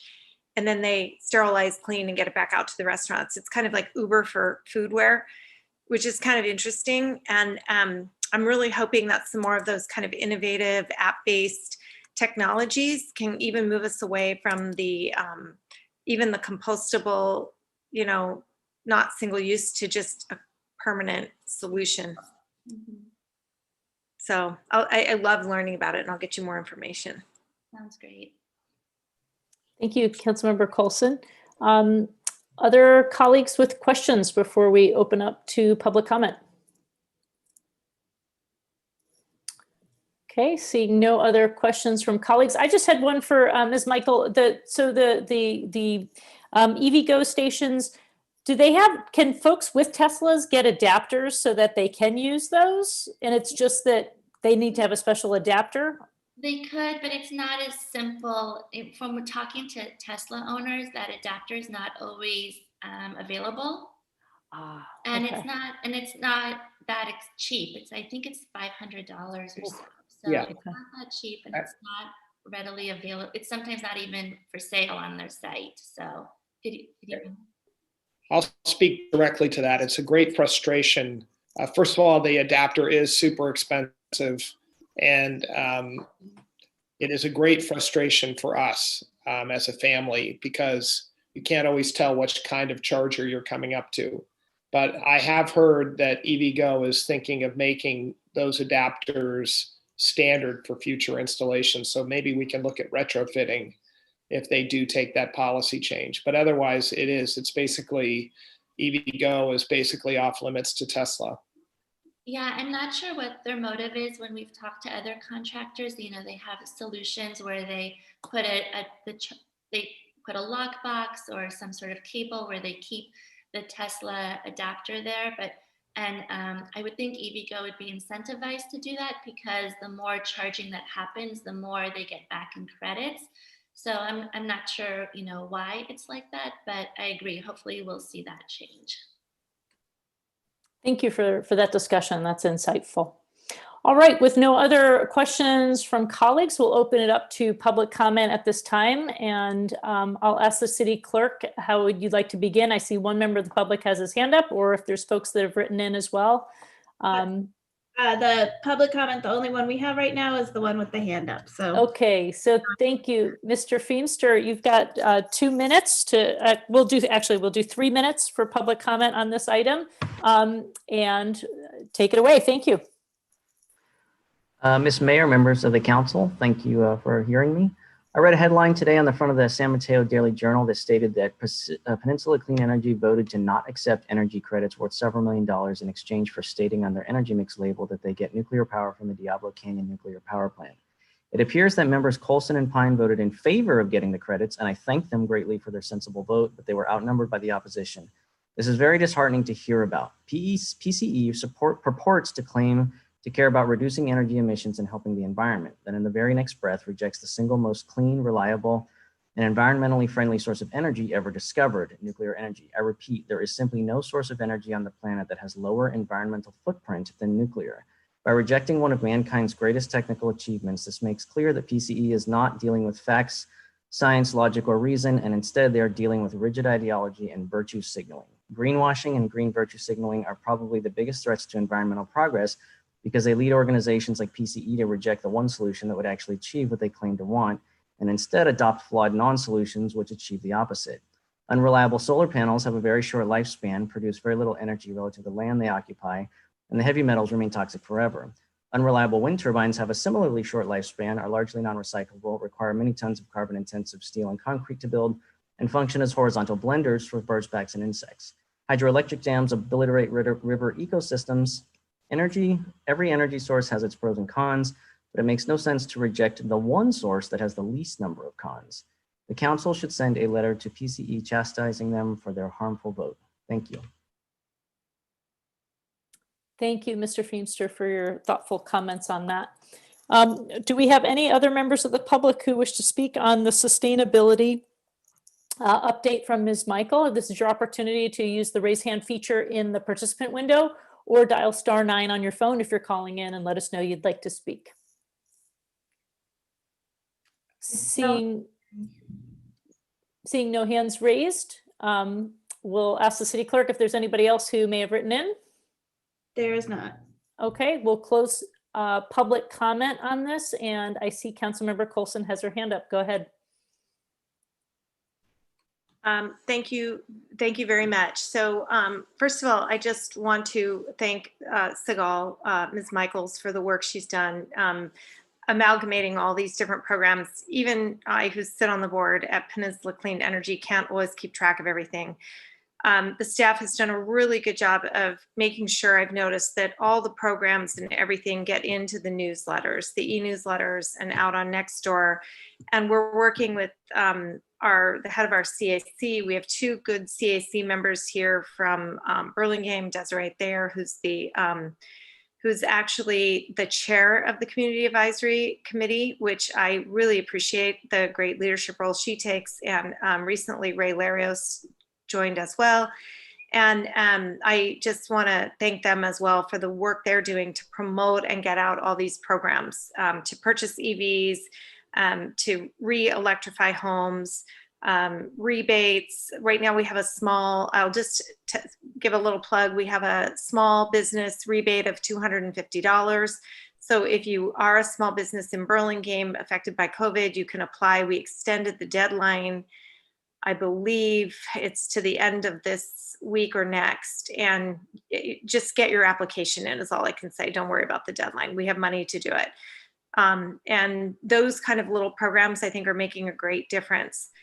And I do want to thank the resident Matt Feemster for actually paying attention and reading this and commenting today, because it was a very intense discussion. But I think Burlingame came out on the right side of this, which is, if our goal is to reduce greenhouse gas emissions, I have a very strong sense of fiduciary responsibility to the people in this city who have, are ratepayers. And I take, using ratepayer funds seriously. And, I really felt strongly that this was an opportunity to keep up to $10 million of ratepayer funds and use those funds and invest them into programs that would actually reduce greenhouse gas emissions. So I do appreciate that our colleague was, that our one of our residents did mention that and support that. And so with that, just thank you all for your hard work, and thank you for our community for standing behind us. Thank you, Councilmember Colson. And we all sincerely appreciate your leadership and real investment on finance committees and all sorts of subcommittees of PCE. You've been a really important leader in that organization, and we're proud of you. So thank you for your work on it. Councilmember Brownrigg, followed by Councilmember Ortiz. Thank you very much, Madam Mayor. I'll try to be brief. I just have a couple of comments, but I want to start by endorsing Mr. Feemster's praise to Councilwoman Colson for her vote at PCE, and I guess Supervisor Pine. I absolutely think that was the right vote. I didn't think it needed to be a courageous vote, but I guess it did. It was certainly the right vote, and so thank you for that. I did want to say that, first of all, I appreciate the work, Ms. Segal. It's another great report. First of all, it frustrates the heck out of me when government doesn't use the same standards for data from year to year, so you can't do trend analysis. Everybody in the private sector is constantly doing trend analysis, and it is impossible when governments every other year decide to change the way they define something or the way they count things. They don't seem to understand that completely breaks the data series. That said, I did think your columns were interesting. If because we crushed all of the data into those columns, it kind of obscured that on residential energy, we've seen a significant decrease over the last several years. I mean, over 10%, I think, was my quick calculation. And that's a real credit to our homeowners and to PCE indirectly. So I wanted to call that out, kind of lost in the squishiness of the data. And then I wanted to challenge you a little bit. So it is inevitable, I think, these days that a sustainability report would focus mostly on greenhouse gases. And I completely support that, because climate change is a huge threat to this community, to our peninsula, to the whole world. But I do think the issues of clean water and water availability and waste and getting to zero waste are both not equally important, but very important, and given a little bit of short shrift in this report. And so I would just urge us to not lose track of what's happening at SBWMA on waste, or not lose track of what's happening in Bosca in terms of water reduction, water conservation. Should we take a position on the Bay Delta plan, which would take more water out and sustain our rivers, or should we not? I think there are other sustainability issues that we could dig into just a little bit deeper without necessarily losing sight of the important greenhouse gas targets that we've set. So just wanted to offer that as a thought. Thank you so much for the work and for keeping us on track to making a better environment. Thanks for your comments, Councilmember Brownrigg. Go ahead, Councilmember Ortiz. Great, thank you, Madam Mayor. And I truly want to say thank you to Ms. Michael for her hard work. And it reminds me that we did the right thing when we decided to add the position. But I also wanted to talk about the data, and I think that what Councilmember Brownrigg brought up, it's a shame that the MTC's change in methodology made our graphs not reflect what they really are should show, and I think that's a shame, because if you take that out and you look at the graphs, it would be a much better picture. So I caught that one too. So but again, thank you very much. Really glad that we're making progress. Thank you, Councilmember Ortiz. I see Councilmember Coulson has her hand up again. Go ahead. Thank you very much, Madam Mayor. I just wanted to address Councilman Brownrigg and let him know that, in fact, we really are trying to knit this whole conversation together. Home for All has put together a climate and affordable housing climate resiliency committee to study how, when we're working on affordable housing and the impacts of housing near vulnerable communities near flood zones, and kind of assess and work that out and knit that then back into the flood and sea level resiliency district, and how those two are interacting, and the work that we're doing to kind of combine housing and infrastructure, sea level rise, the flood and sea level resiliency district. And then I'll just call out another amazing member of our community, Doug Silverstein is involved in, he has taken on the vice chair role of the CCAG subcommittee on resource management and climate committee that we have. And that committee has been focused very heavily on water as well. So I kind of have this funny view where I'm sort of knitting all these different things together, and I'm pulling together the elements. I probably would probably help if maybe I'll write something up for you guys so that you can kind of have what I see everybody's working on and the interlinks. And I intentionally volunteered to sit on all these things because I, like you, Councilmember Brownrigg, was feeling as if there were siloed operations going on and they weren't getting interconnected as much as they should be. And I've been pushing really, really hard to make sure all of those groups have a much tighter web of conversation and community engagement so that they all know what they're doing. But I really appreciate the observation you made on that, because it is hard to get these to all collaborate. So thank you. Thank you for that. All right, well, with that, if there's no other final comments, this is nothing we need to take action on, correct, Ms. Michael? This was more of an informational report. We appreciate that you're tracking it, and it's great to measure and remember all the progress, because this has been a whirlwind year, and every year is a whirlwind year, but it's great to kind of see it all laid out, and how we can't improve what we don't measure. We can't track what we don't measure. So it's really important that that we have these reports on an annual basis. So thank you for your work. All right, we will move on to our next item. We still have lots on our agenda. And we are on to item 10B, where we will talk about temporary street closures and parklets. And I will pass it to our city manager to set up this discussion, and then we'll go from there. So thank you all. And thanks to the Economic Development Subcommittee for their hard work on preparing this conversation tonight. Thank you, Mayor Beach, members of the council. We are back to talk about street closures and parklets, and I think this may be our 5th or 6th discussion about this over the past 6 months.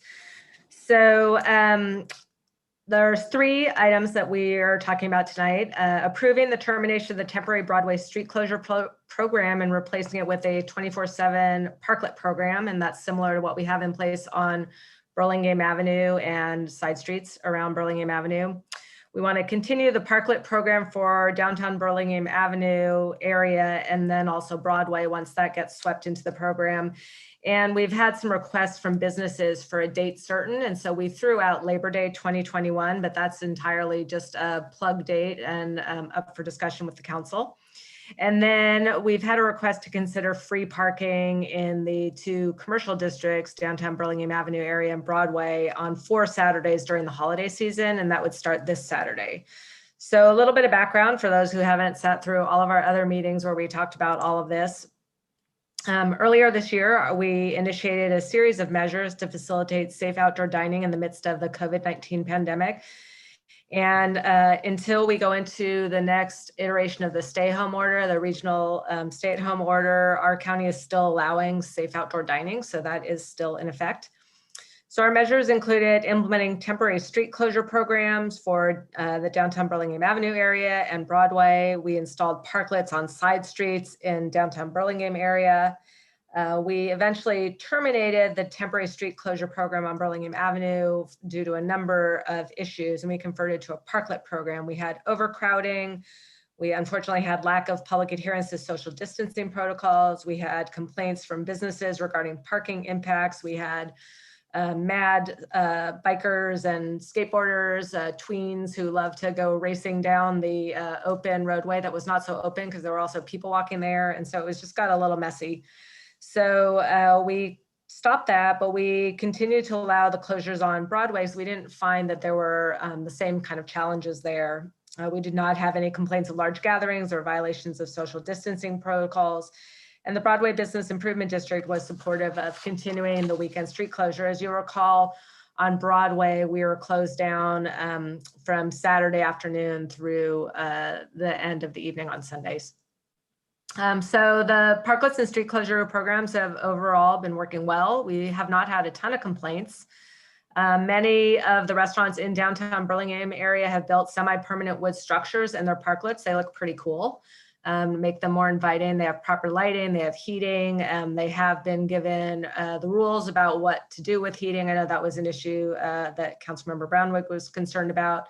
They do all understand, or they should understand. We have given them all the information and worked with Central County Fire about what their heating needs to look like and how that needs to work.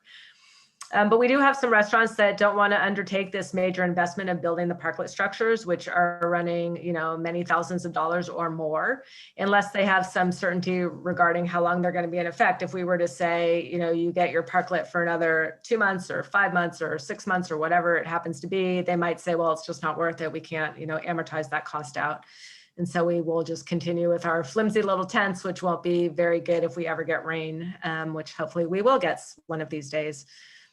And so we don't yet have a date certain to end the program, and we're hoping that we could figure that out. And we also believe that we're going to get more requests for outdoor parklet structures as we continue down this pandemic road for the next 6 to 9 months until we all get vaccinated. We don't know how long that will all take, but if there's going to be a lot of interest in parklets, and even post-pandemic, there's probably some interest. It's turned into kind of a neat thing for Burlingame, and so we just wanted to provide some clarity. So our Fearless Subcommittee, Economic Development Subcommittee of Vice Mayor O'Brien and Councilmember Ortiz have met a number of times to talk about all of the outdoor dining. And at our last meeting in November, they received an update regarding Broadway street closure and the downtown parklets program. And they discussed a request from Broadway bid president John Kevranian to terminate the weekend closure of Broadway and instead transition to a parklet program. And some of the reasons he was interested in terminating the closure was working well for them, but as the winter comes up, the restaurants really do want to have something a little bit more permanent, a little bit more covered for their patrons, rather than having them move their tables out for a weekend and then move them back in. And so we wanted to find out if that was, a one-person opinion or multi-business members' opinions for the conversion of the street closure to the parklet program. So we conducted a survey of the Broadway bid board. We sampled some Broadway merchants, and we had pretty good support for stopping the street closure and then transitioning to the parklets. And so the ED subcommittee discussed this matter, and they recommended that we stop the street closure immediately. And that was something that we could do. It doesn't cost any money. We actually save money not having to have our folks go out on overtime and, convert the street and whatnot. And so we did stop that street closure program effective November 14th. And we let Broadway bid know that we would have to bring the parklet issue to the city council, because that does require us to spend funds to set the parklets up and potentially buy more barriers, hopefully not, but potentially, depending on how many businesses choose to participate. And so if the full council concurs with the ED subcommittee's recommendation for the parklets, we would lose about 47 parking spaces if all of the restaurants participated. Now, Broadway bid indicated they think that there'll really be more like 5 restaurants that want to participate, but we will see once, if the city council approves this, what we actually get. So we don't know the true loss of parking spaces. So, worst case scenario is 47, but it's likely to be far fewer. And then, just to reaffirm for everyone that all conditions and requirements previously authorized for parklets in downtown will also apply to Broadway. In your packet is a Broadway parklet pilot plan that shows the conceptual layout of the parklets. And we had considered parklets long ago for Broadway, but at the time the street closure made more sense. But now that, we're continuing with this parklet, or with the need for outdoor dining and the weather is getting colder, the parklets really do make more sense. And then I mentioned earlier, we're asking the council to discuss a date certain for, or at least we will continue as long as date for the parklets, so that the businesses that are looking to do something a little bit more substantial with their parking spaces will know that they can invest the resources and not have us come back in a month or two and ask that they all be taken down. Right now, our approval period is indefinite unless something changes with state or local health orders. And, if the state or the county comes in and says you can't do, not only can't you do outdoor dining, but you have to remove everything, then that changes the calculus. But, I think it's unlikely they'll do that. They'll just say you can't use them for a while. So we put out there Labor Day 2021, which is just the end of next summer. The council could choose to extend that.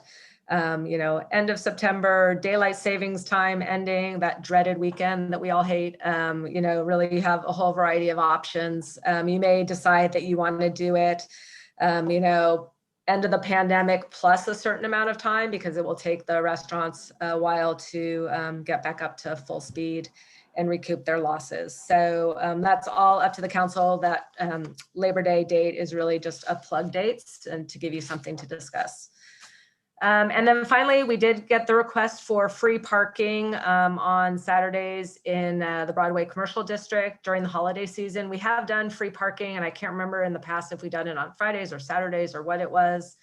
Normally, if we were going to do this, we would start it a little bit earlier, but our request came to us too late. And because there were 5 Mondays in November and timing and all of that, we're not getting to this until potentially this coming Saturday.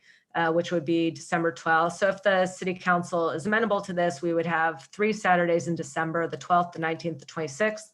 And then we would have the first Saturday of January, which is the 2nd. And the idea is to provide a break to the patrons so that more folks will shop local. They'll pick their 3 favorite things to buy in Burlingame and have free parking while they're at it. And so we're just looking for council feedback on that. And this, again, was recommended by the ED subcommittee. And if you are amenable to that, we will do our normal outreach to let folks know. We have changeable message board signs and whatnot, put it out in the e-news, whatever we need to do to let people know. You don't need to feed the meters, though. If they happen to feed the meters, it would not be the end of the world for us. So we do think we have enough hydro barriers in stock for 5 restaurants. If we end up with more than 5 restaurants, we may need to procure additional ones. That I'm not sure what the supply looks like now. Once upon a time, it was pretty hard to get these, and it took a little bit of time, but perhaps things have calmed down a little bit. But it will cost some money to procure the barriers. We'll have a little bit of loss of revenue on Broadway due to the parklets, taking away the parking spaces. It could be $3,500 to $4,000 a month if we were to have all the restaurants go forth with parklets, but likely it's a much smaller number. And then the free parking on Saturdays, that is estimated cost about $20,000 for 4 Saturdays, and that's for both of the areas. And so with that, I'm happy to answer any questions. Syed is here, Kevin is here, Joe Sanfilippo, our Economic Development and Housing Specialist, is the one who conducted the outreach to Broadway to find out who wanted to do what there in terms of street closure. So he is available if there's any questions for him. Thank you. Thank you, Madam City Manager. And again, huge thanks to Councilmember Ortiz and Vice Mayor O'Brien for their ongoing big lift this year as members of the Economic Development Subcommittee. We really appreciate it. Let's kick off with the Vice Mayor to ask any questions or provide any insights for us before we begin this conversation. Through the mayor, I have a quick question. I think it's for Mr. Heathcote. I think I saw you on the call. If Broadway exceeds the 5 barriers for the parklet program, do you know what the wait time will be for additional barriers? I haven't had to order any for, it's been a few months. The last order we got, when I ordered 50, they had those in the lot, you know, on their in their inventory. We're able to get them in a matter of weeks. It wasn't like the initial order, but I don't have any information from recently. Okay, we may want to check into that sooner than later, just in case we do exceed the 5, because I would assume probably every city is demanding these for their downtown. So it'd be kind of nice to know that information. Yeah, no problem. I can look into that. Great, thank you. Mayor, I have a follow-up question. Might be kind of stupid, but does that mean, Mike, that we have nothing right now with us? Everything is deployed? No, that's not true. I have about just over 50 in stock right now. When Burlingame Avenue started going and we kept getting more and more applications, I jumped ahead to purchase more to make sure I could sustain what the requests were.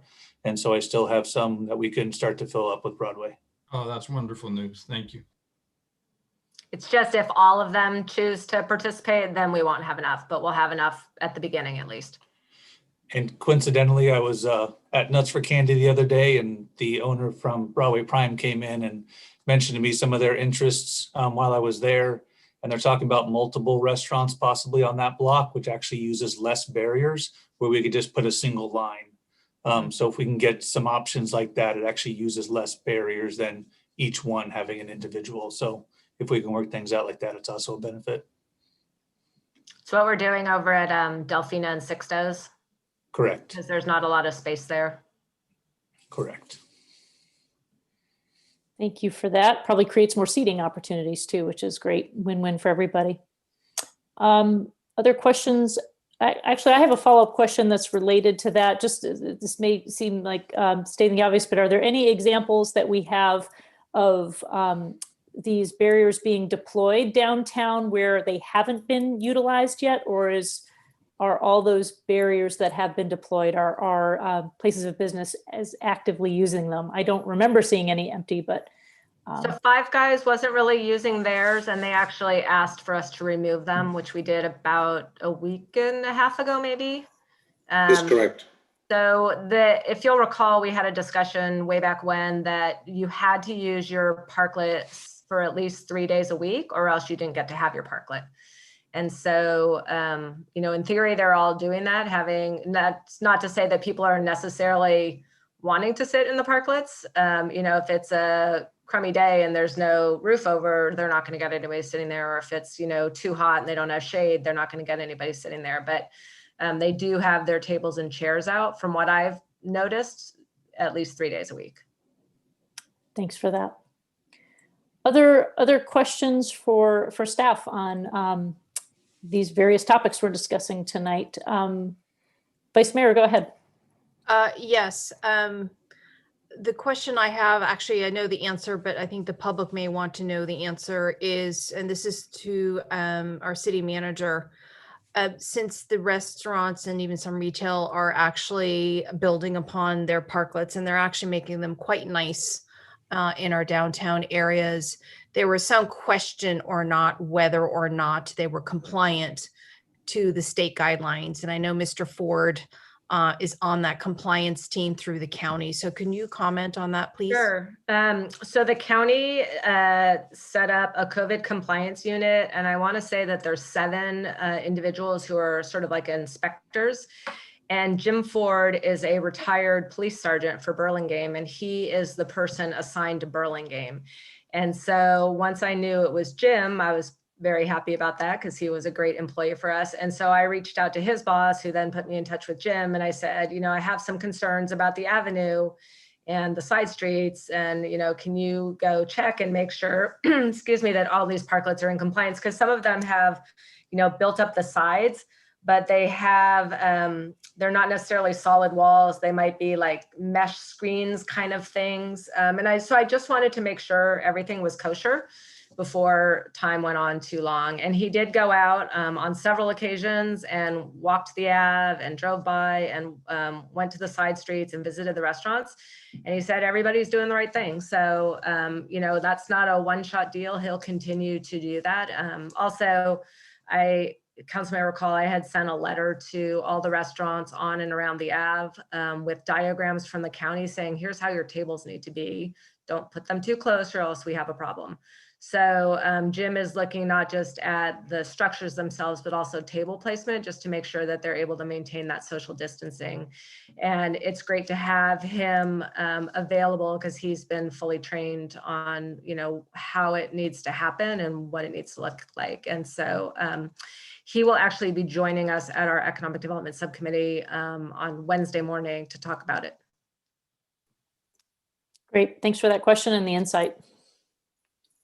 Councilmember Ortiz, go ahead. And mine's kind of a follow-up question to that. So outside of the ones that have requested that we take it out, like Five Guys, do we have any that are just sitting idle that are not being used? Or because it seems to me like they're all being used. I have not seen any not being used. I have seen them with tables and chairs out and no people sitting there, but that I think is more a function of the weather situation rather than the restaurant not making it inviting. Okay, thank you. And there are some, as you all know, that are packed to the gills in a socially distanced way, but they are, you know, well utilized. And they've really, you know, some of them have really done nice things with flowers and greenery and lighting and all that kind of stuff. So it actually is, you know, pretty nice ambiance considering you might be freezing while you sit out there. Thank you. Councilmember Coulson, go ahead. Thank you very much, Madam Mayor. So Lisa, this weekend when I was heading downtown a couple times, I noticed that sort of one of the residual problems of the parklets is that they have been attracting people who want to sleep in them at night. Oh. And I noticed that the PD was out and they were right on it and taking care and making sure these people received services and got advice.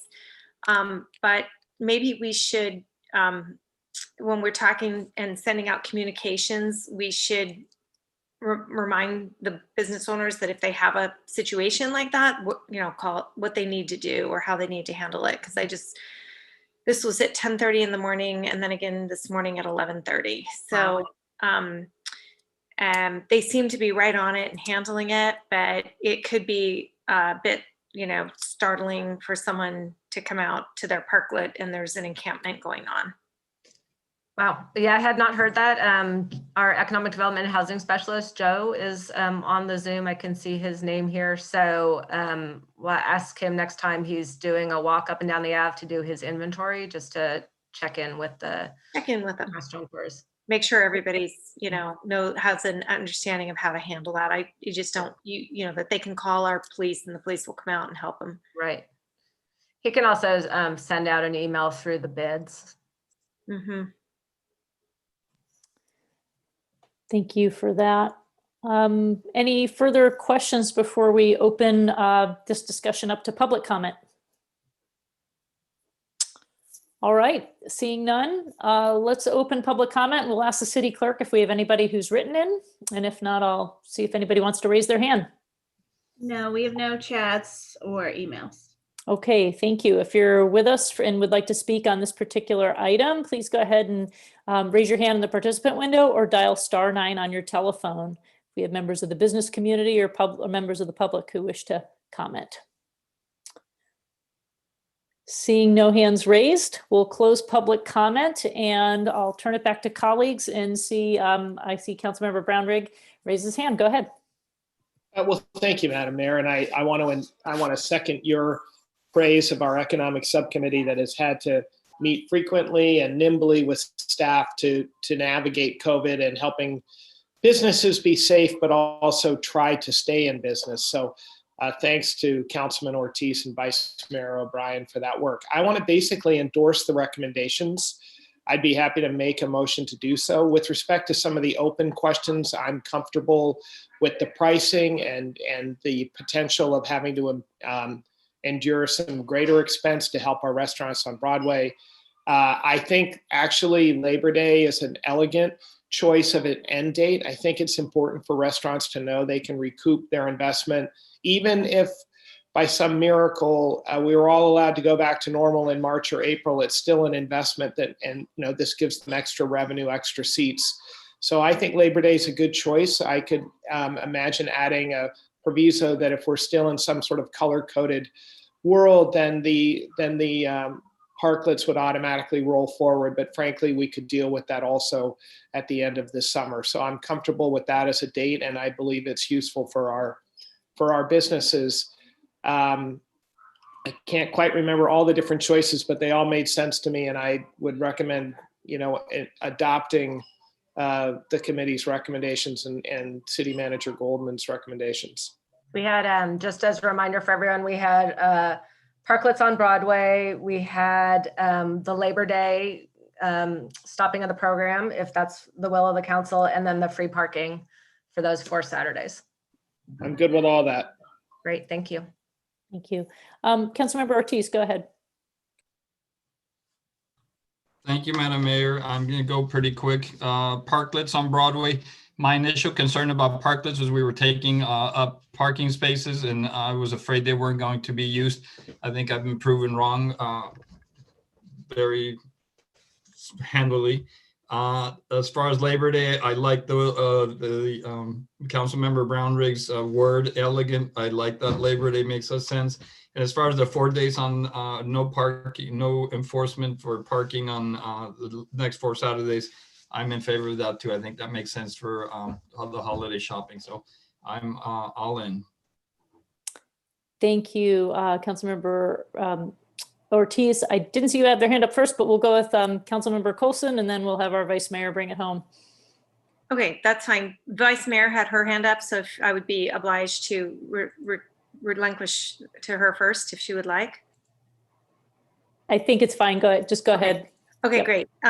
So thank you again, Madam Mayor. Yes, I fully support this. The one caveat I want to just make clear, and I think Councilman Brownrigg nestled it well into his comments, which is that the fall, the Labor Day is an evaluation date as opposed to a hard stop date. And the reason I think this is important is because we could be on the upswing and getting through COVID, but the restaurants are still really far behind, and having a little bit more opportunity to capture that September, October Indian summer where they would have a little more opportunity to serve food in order to recoup maybe some of the losses that they're going to suffer this winter and spring might be helpful. So I think it would be nice to put that on the agenda, and I believe the Vice Mayor would concur with this, maybe in June or July, to see how we're going and make an assessment so that people can determine whether, we can determine whether we need to continue or not. But it's not, I guess what I'm pointing out is it's not necessarily a hard stop on that week. It's an evaluation, correct? Maybe we couch it as no earlier than Labor Yes, Day. I think that's a really good way to couch it, City Manager Goldman, because I think it signals to them you're going to have at least 9 months to amortize the cost of these improvements over your business with the potential to extend.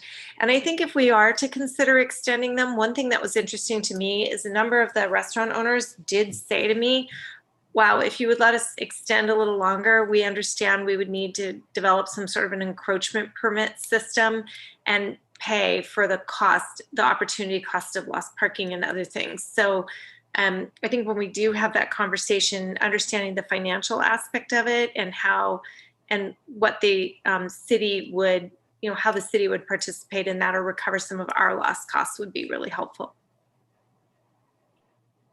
Thank you for your comments, Councilmember Coulson. Vice Mayor O'Brien, go ahead.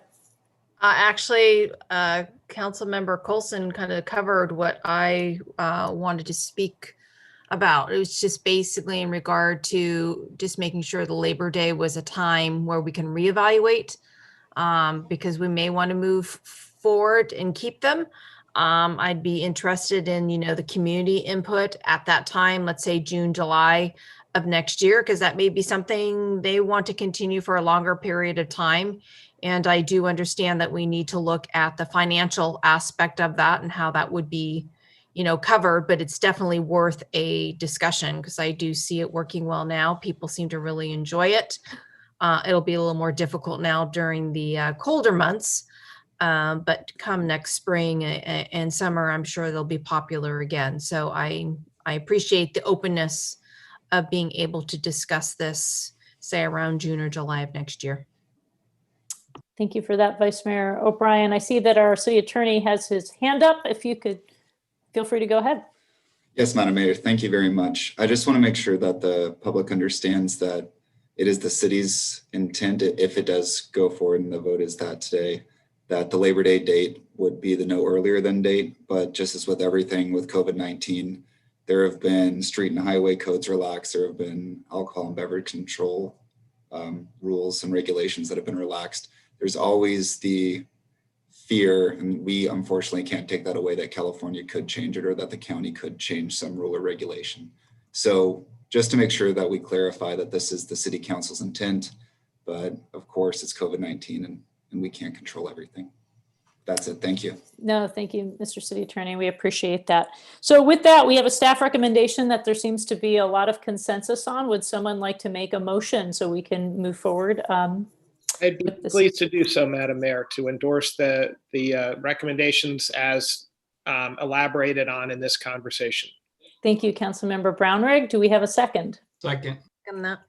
Thank you. Second, I think I heard Councilmember Ortiz first. So we have a motion and a second, and we'll take a roll call vote. Councilmember Coulson? Yes. Councilmember Brownrigg? Yes. Councilmember Ortiz? Yes. Vice Mayor O'Brien? Yes. Mayor Beach? Yes.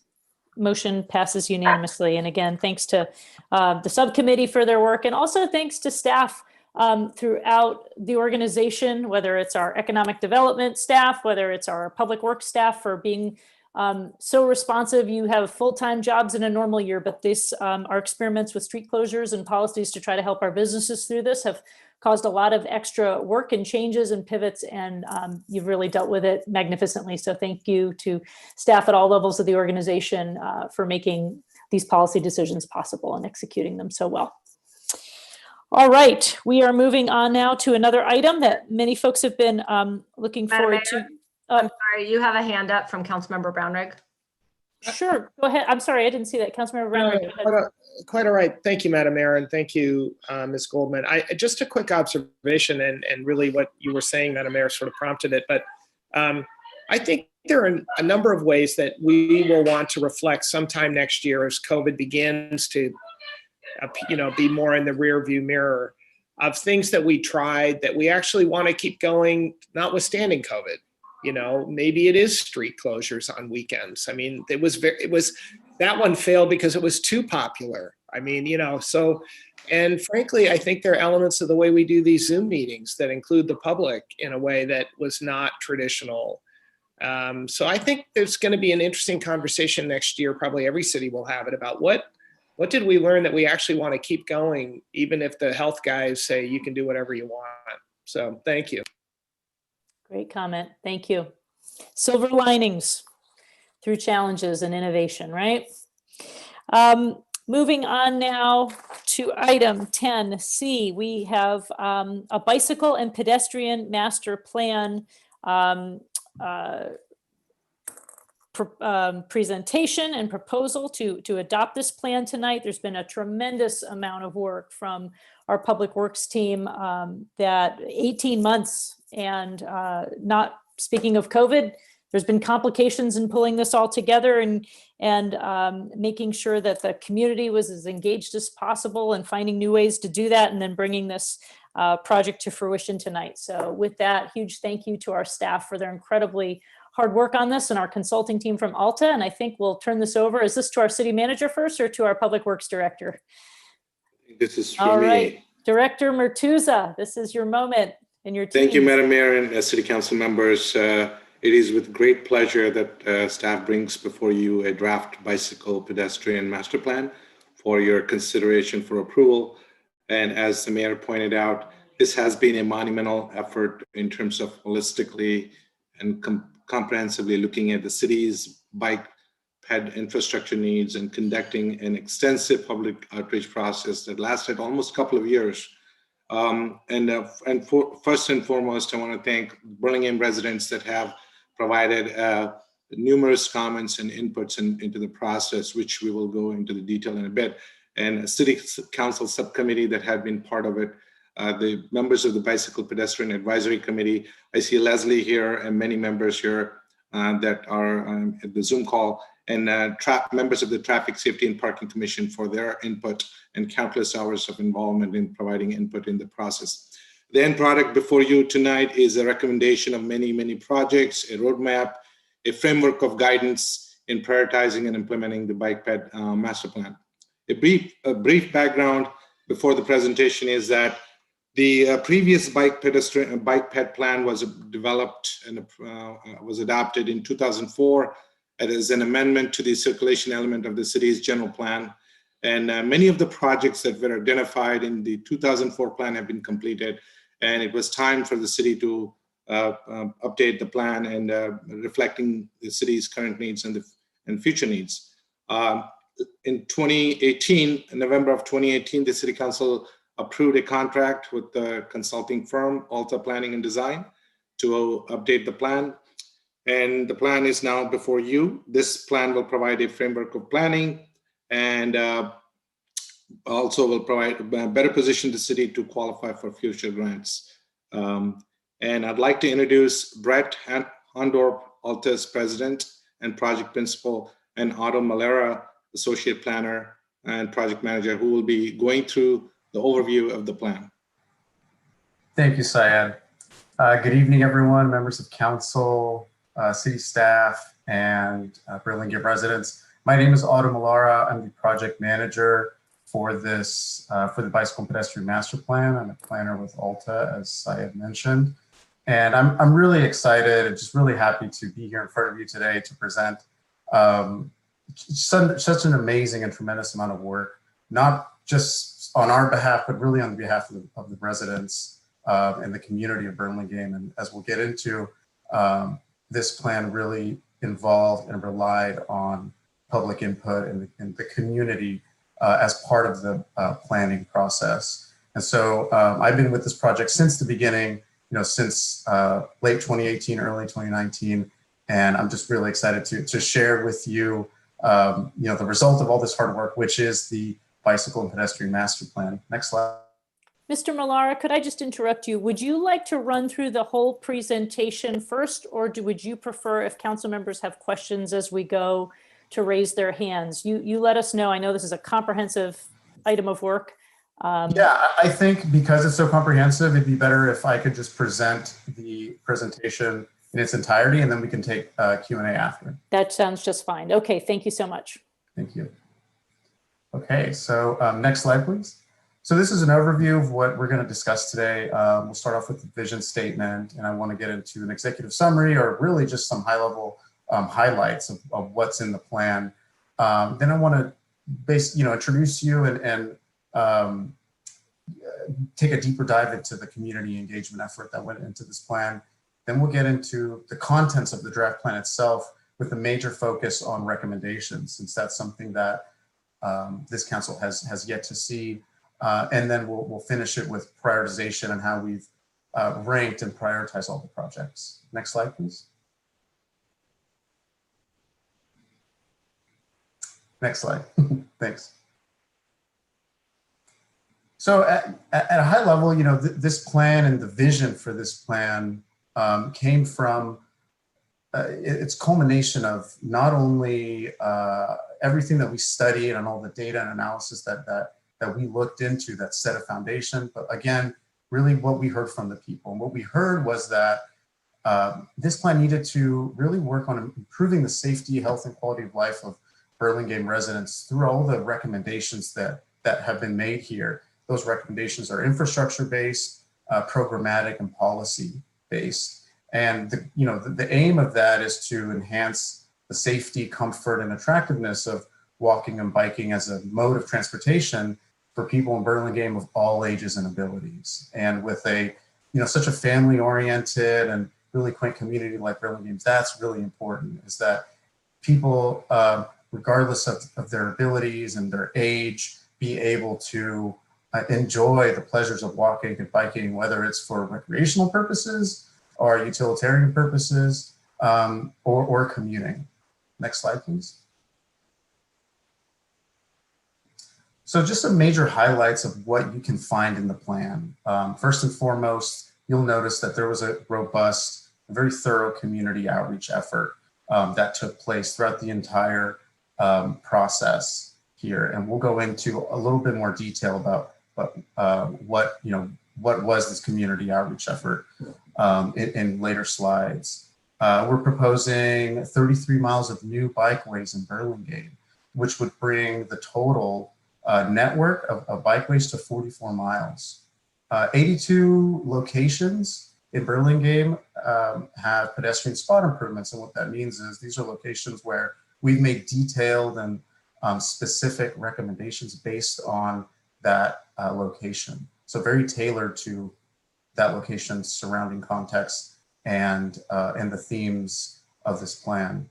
Also, you'll find some high-level cross-section designs for 14 corridors. And these 14 corridors were selected after we heard where the community's interests and concerns were with the existing network. So we took 14, top corridors that we kept hearing from the community about, and designing some alternative scenarios for what recommendations could look like in these 14 corridors.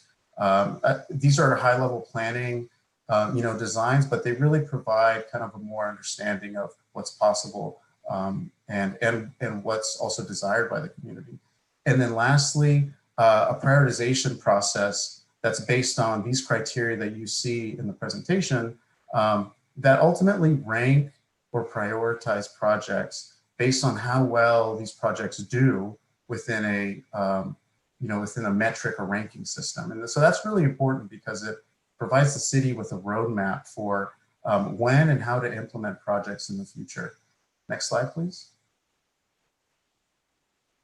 Next slide. So it's starting with community engagement. Like I said, this was a really robust process and something that I'm really proud of achieving with this community. The public engagement process was present throughout the entire duration of this plan, from the beginning, from vision and goals, all the way through recommendations and the development of this plan. And so we engaged with and we worked alongside with the BPAC committee, the Teaspoon Commission, the Bicycle and Pedestrian Subcommittee, members of the school district, and of course, and certainly not least, the general public, which were really vital in providing thousands and thousands of comments for this plan. Next slide. So, like I said before, we held we worked alongside various commissions and committees to really, understand what are some of the objectives, some of the goals, and really what, making sure that we're kind of vetting what we're doing throughout each phase of this project, and making sure that we're kind of staying on track and staying on task. And so that was really important. It provided some really good checkpoints for us, and it also provided stakeholders to work directly with us throughout this process. Community engagement also involves some in-person outreach opportunities, like going to a farmer's market, having a pop-up booth, and hearing people, tell us where their concerns are, where they think some opportunities could be. We held 2 in-person community workshops, obviously before COVID, and those were very successful. We received some school map surveys that Safe Routes to School coordinator Rusty Hopewell and Leslie Beatty from the BPAC were able to provide us after working with students from BIS. And that was just really neat, to get a student's perspective of what their favorite route was going to school. we held a stakeholder bicycle tour where we took, as you see in this picture up here, we took members of our stakeholder group, mainly the BPAC, around town, and we looked at some specific locations that we knew needed to be discussed, and we did that before getting into recommendations. And then, this project is really unique in the sense that it started pre-COVID and it's ending, during COVID. So we had to pivot, and we had to really rely on our virtual presence towards the tail end of this project. And so we already had a virtual presence, but we had to really lean and make sure that our virtual presence was going to be well received, at the final phases of this project. Next slide. So again, we received over a couple thousand comments just online through our various online workshops. Most notably, the last workshop in September was a workshop that was purely online. These other two that you see here in April, November, these were tagged with in-person, community workshops where we had people come to community center and discuss with the team, some the information that we're presenting on the project. But this final workshop was purely online, it was purely digital, but it was also very successful. And we kept all of these open throughout the entire duration of the project, starting from April 2019 all the way till now. The website was dedicated, walkbyburlingame.com. This was dedicated to this project. It had opportunities for people to directly communicate with us and let us know where were some of the issues or areas of concern that they had so that we could look into them, during that phase of the project. And so that was really valuable because, especially now during COVID times, just can't meet in person anymore. And so really enabling people to communicate with us in that way was really important. Next slide, please. So some of the themes that we heard from all of this outreach, can be broken down into a couple categories here. First, from cyclists, we heard that cyclists really wanted to see a network expansion and they wanted to see improved connectivity throughout Burlingame. And that was something that kept coming up through our synthesis of all of these themes and, all of these comments from the public. We also heard that there was a strong desire to enhance and make a low stress network of bicycle facilities throughout the city. And really what that means is providing bicycle facilities that provide a little bit more separation, between vehicles, between cars and bicycles. Also, we heard other things like enhancing wayfinding system throughout the city, and implementing more facility maintenance and street sweeping. From pedestrians, we heard a lot of comments around crossing concerns, especially at arterials, and how major arterials acted as barriers to people walking or getting from one place to another. And that kind of ties in with a lot of signal timing issues that we heard from the public. And then also improving the pedestrian experience in some high volume areas, most notably, Broadway. And I just want to note that, Burlingame Avenue, as we see it today, is a great example of, what a lot of people in the community and in other communities also, are really envisioning when they think of like a nice, attractive, comfortable pedestrian experience. Next slide. However, overall, we heard these four themes from everyone, regardless of whether they were cyclists or pedestrians or age group or or where in the city people live. But people basically really stressed to us their desire to want to enhance access to schools, parks, the Caltrain station, and find ways to close gaps in the Bay Trail, but more importantly, find ways to improve access to the Bay Trail. And these were things that we just kept hearing throughout every phase of the project. Next slide. Now, the last time I was here and I presented to the council, we went over in semi good detail what led us to make recommendations, and kind of at that point we were finishing up the needs analysis or gap analysis, and that really consisted of looking at these 4 levels of study, which go into a lot of great detail, and you can see our a summary of that analysis in the plan. But it's basically, we looked at demand, connectivity, accessibility, and safety. And these are all helped us build a foundation for understanding where the opportunities are for enhancing the bicycle and pedestrian network in the city. And what we heard from the public kind of tied together with a lot of this stuff, and we made sure that they complemented each other and found out where the real opportunities were, depending on what our analysis said and what people were saying. Next slide. So now we've arrived to the bicycle pedestrian master plan. And what you're seeing is hot off the press. It's gone through several rounds of revisions after working with staff, after working with BPAC, and we're really excited to present this to you today. Next slide. And these are the contents of this document.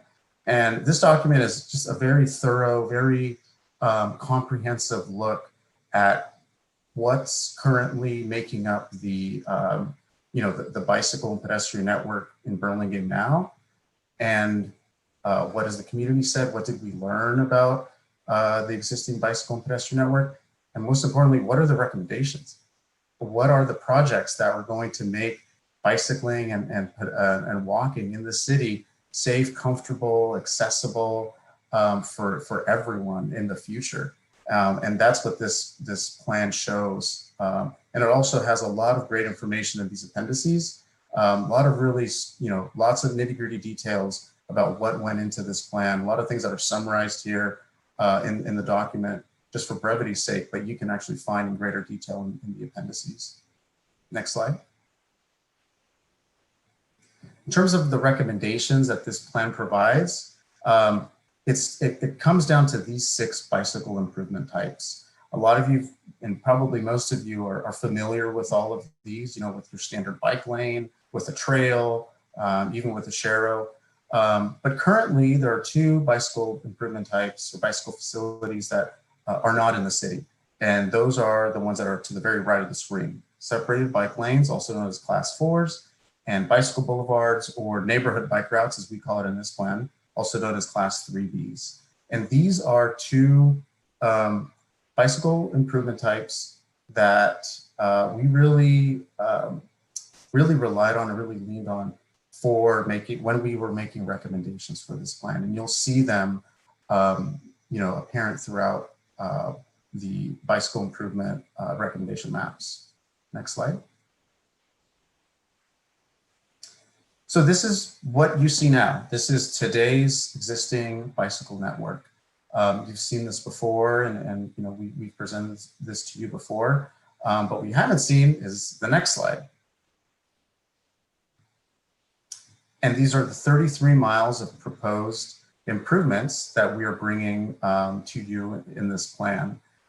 Most notably, you'll see that there's a lot of purple and dark blue, and those are the class 3B neighborhood bike routes in purple and the class 4 separated bikeways in dark blue. These are new types of bike facilities that provide a low stress experience to cyclists in different settings. The class 4 separated bikeway being more appropriate along arterials with kind of more faster moving traffic. Also streets that have bigger right-of-way where you can find this kind of space or right-of-way that's needed to have a separation or a physical barrier between cyclists and vehicles. Your class 3B, your neighborhood bike route that you see in purple, this is a network of low stress, traffic calm streets that all work together to kind of weave people around the city in an effort to avoid, some really high stress streets or high stress areas. And as you've seen the plan, what really makes these special are the toolkit of traffic calming facilities that are used when you're making one of these bicycle routes. So there's not really one way or a one-size-fits-all solution. It's really a grouping of different facilities and different tools that you can use to really calm a street down, to make it safer, more attractive to cyclists, and decentivizing vehicles to use it as a thoroughfare. Next slide. So when we overlay our proposal, our 33 bike routes with the existing bike routes, after removing redundancies, you're left with 44 miles of a bicycle network, and it's great. It's providing a lot of connectivity throughout the city.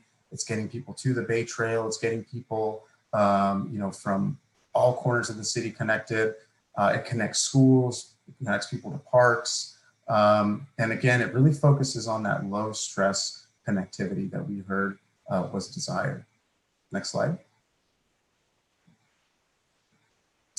This is just a summary, of what I just went over, how we calculated all these and the breakdown of all the different mileage per class type. What you see in a box in the red box is the new recommendation. This would be what would need to be constructed.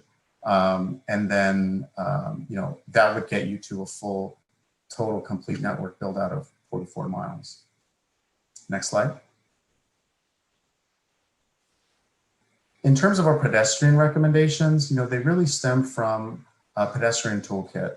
And, and these are basically tools or facilities that can be used in specific settings depending on what the issue is.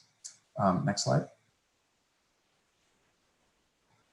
So we made recommendations for pedestrians and we recommended improvements at 82 different locations around the city. And all these recommendations, vary in number of improvements and type of improvements, but overall, they're categorized into 4 different improvement types. One is crossing improvements, signal improvements, streetscape, and sidewalk improvements. And so again, there's not a one-size-fits-all for all the different improvement types that we made. But what we really did was listen to the community, what they had to say, while using our analysis to understand, what the issue was at that location. Next slide. And this is a breakdown of how those pedestrian recommendations fit into the prioritization categories. And we'll go into what that, what led projects into these implementation categories in the next slide. But, just for right now, just so you can see that it's, like almost a quarter of the projects that we're proposing are long-term, 12% are short-term. And these are relative terms, and we'll go into a little bit more about what they mean. Medium-term projects are, about 15 or 18% of them. And, majority of them are opportunity projects or projects that, are feasible when kind of paired with other city projects that will happen in the future. Next slide. So when we say prioritization, we're really talking about, rank classification. So basically providing a playbook or guidance on how to implement all of these projects, just so we don't dump all these projects, to the city and say, go figure it out. We basically rank each project based on these criteria that you're seeing: community support, enhanced safety, connectivity, accessibility, cost, complexity, and phase implementation. So based on how a project scores within each of these criteria, they're placed into one of these 4 categories: medium, short-term, long-term, and opportunity projects. And within those categories, there are projects that are risen to the top and projects that are kind of low on the, kind of lower on the totem pole, so to speak.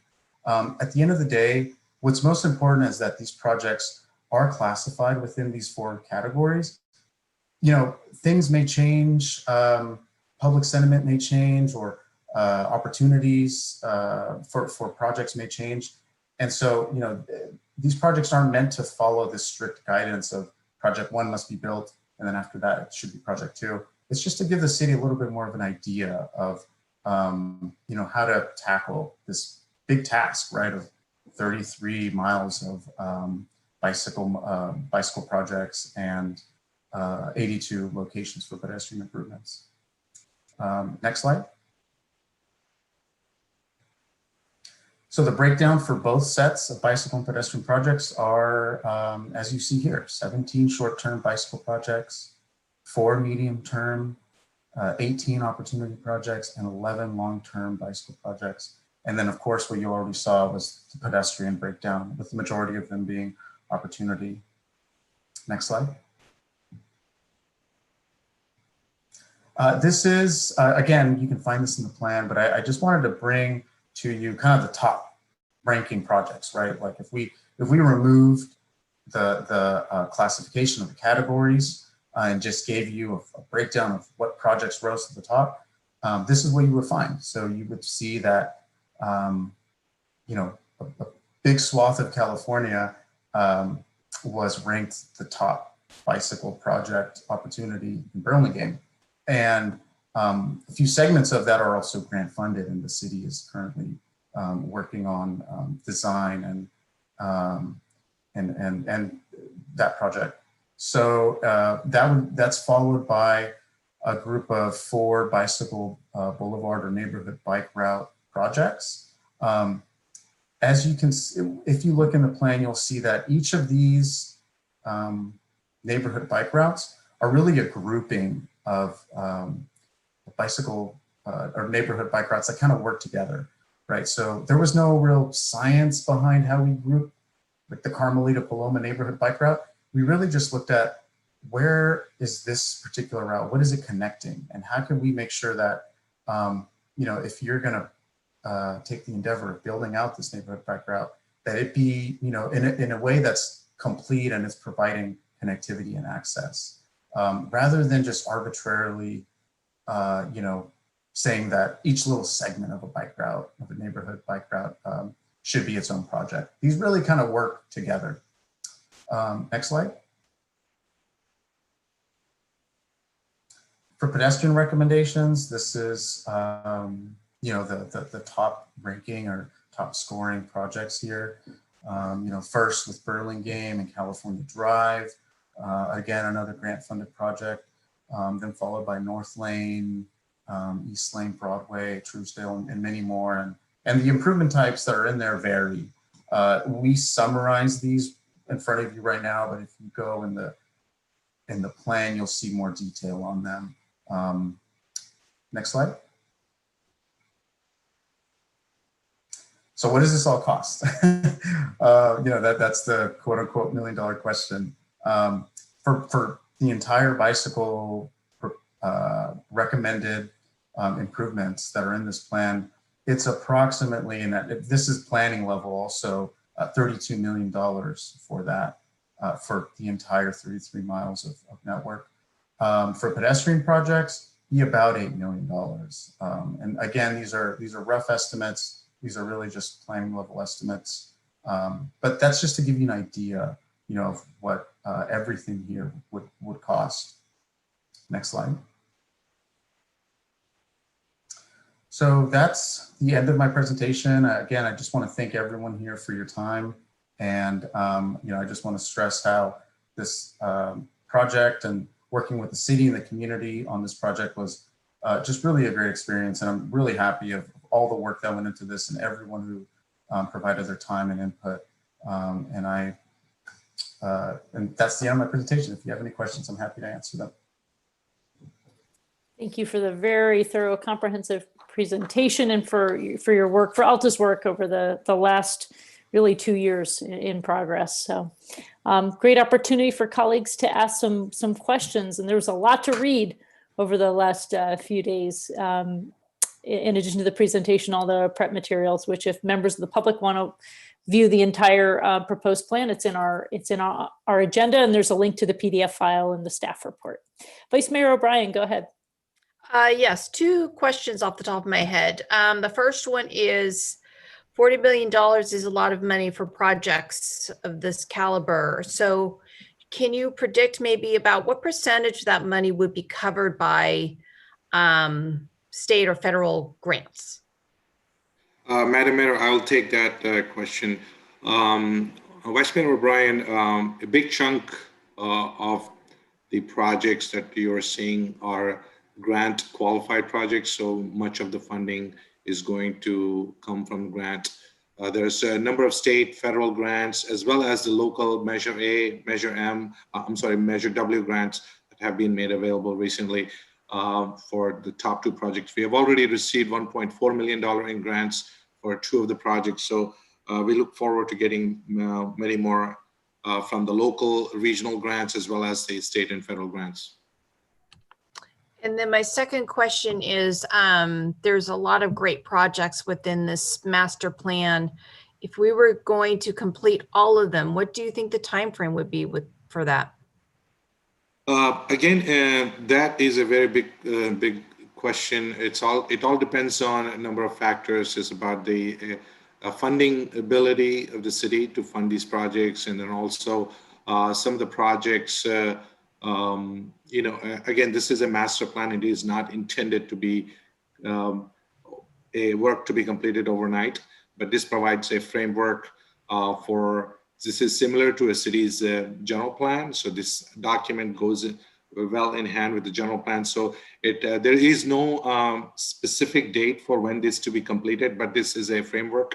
And obviously, if more time passes by, if the projects are not implemented, then we do need to update the plan to make sure the assumptions are correct and the prioritization is still correct and public input is still as the same as there's this. We need to check into the public if a longer time goes by without implementations.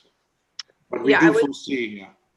Yeah, I would think we would have to do that because especially, I mean, I do hope that we can get the majority of funding through grants.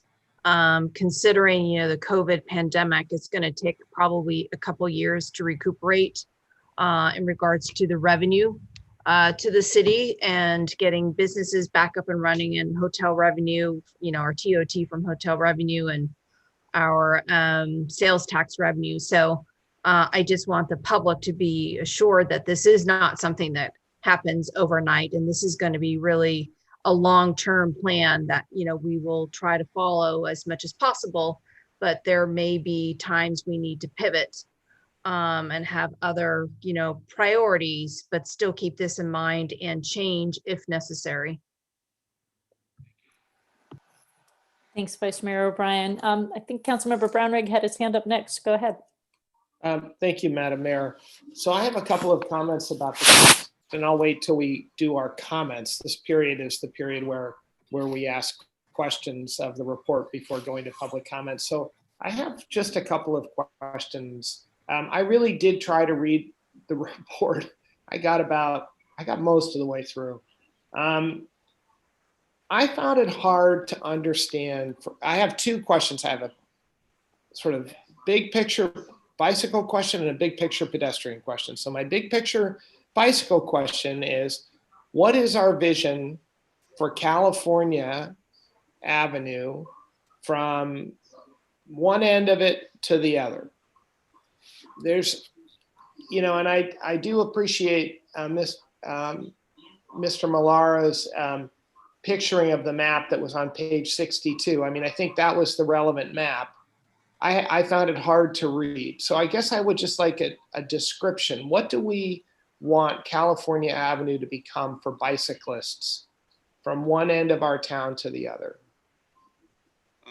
Councilmember Brownrigg, I would have that slide be shown on the screen here. Megan, if you could, Otto, can you speak to that, the segments of California Drive starting north, that is the vision is class 1 or shared route north of Broadway, and then going south, because we have different sections of the roadway has different challenges. So if you could just walk through the California Drive, just from the beginning, the green arrow that starts at Murchison going down south, if you could do that. Yeah, absolutely. So to answer your question, council member, the vision really is the green dashed line, right, which is a trail. That's a trail using the Caltrain right of way all the way, throughout the entire length of California from Murchison up until about, like the Washington Park area. The Burlingame Caltrain station. So that's the vision, is a protected bike lane the entire way, which is great. Is that what we're envisioning here? So yeah, that's the high level vision. That's definitely what we're showing here. What we're also showing is that between Broadway and Peninsula, that's something that can be done in the near term, since acquiring right away from Caltrain could take a while, is a Class 4 separated bike lane. That's something that we looked at through a traffic analysis as part of this plan. And we also heard from the community, what their desired alternative would be if something like this were proposed in the city. And so we got a glimpse of what people were interested in. There's definitely a Class 4. This very planning level, so Syed can speak a little bit more to like the next project, which is taking a more closer an engineering look at that section. But we did propose 2 projects, basically. The high level vision, Class 1, so it's a trail, and then the Class 4 separated bikeway between Broadway and Peninsula. So I'd like, yeah, go ahead. I'll follow. After you, Mr. Martusa. Councilmember Brownrigg, I'd like to just clarify that the right-of-way that Otto just spoke of is not Caltrain right-of-way. It's actually SFPUC land that is primarily owned by them, and there are different leases on that. So with regards to the project that south of Broadway that Otto just mentioned, we recently received grant for. We have applied for at least Class 2 facility there, but there's opportunity to increase that to Class 4 separated bikeway. And also the option that we are looking at is the top option among number of options is the road diet as well. So I just want to make a comment that, I understand obviously you can't build something if you don't have the capital for it, but this is meant to be a vision document. It's meant to last for 10 or 20 years. And so I guess and I think visions in terms of mobilizing people and getting people excited are best when they're easy to understand. And I have to say, I found, for example, the California Avenue descriptions really complicated to understand. There are all these different reaches. There's all this different explanation. I think, at least the vision I'd like to get behind is our vision is from the BART station in Millbrae to the Burlingame Caltrain station. You have a protected bike lane, and you don't worry about Class 1, 2, 3, 4, which most people don't know what the heck that means. It means you, dad and mom, can take your kids on this bike trail, and there are going to be a lot of other cyclists, and they're not going to be cars. And I think that's a vision that this city should set for California Avenue. I just think that's what this plan should be all about for cyclists. Of course, everything else too, but that feels to me like a big vision and something we should aspire to do. I personally have the feeling, I've been waiting for this item. You can tell, all my friends and colleagues can tell, I haven't said as much in the earlier part of the meeting because I was saving it up for this. I think that the reason you don't have more bicyclists is because you don't have enough bicyclists. I think when you get more cyclists on the road, you get more cyclists on the road. You get more families out because it seems safe. And I find this plan to be hard to understand, hard to envision, bits and pieces without that big aha moment. Like, we should have a protected bike lane from one end to the other. And I don't know when it can happen, and I don't know who pays for it, but that's what we should aspire to do. The way we fixed California Avenue from Broadway to BART is, I think, a Band-Aid solution. It's better than it was, but not by much. So that's what I would like to see in here. And I understand all the process that this went through. I'm just explaining from a political and a strategic plan point of view, which I've been a part of a lot of strategic plans. You need to think big, and this doesn't feel big to me. Now, my second question is on pedestrians. Where in this plan is it described how you want to get pedestrians across El Camino Real, especially around McKinley? Otto, you want to explain that? Sure. So the pedestrian, we did make pedestrian recommendations along El Camino Real. And those, you know, that map that I showed before shows all of the El Camino Real specific recommendations. You know, however, we understand that El Camino Real is not a Burlingame, you know, controlled right of way. And so that would require, you know, working with Caltrans on that.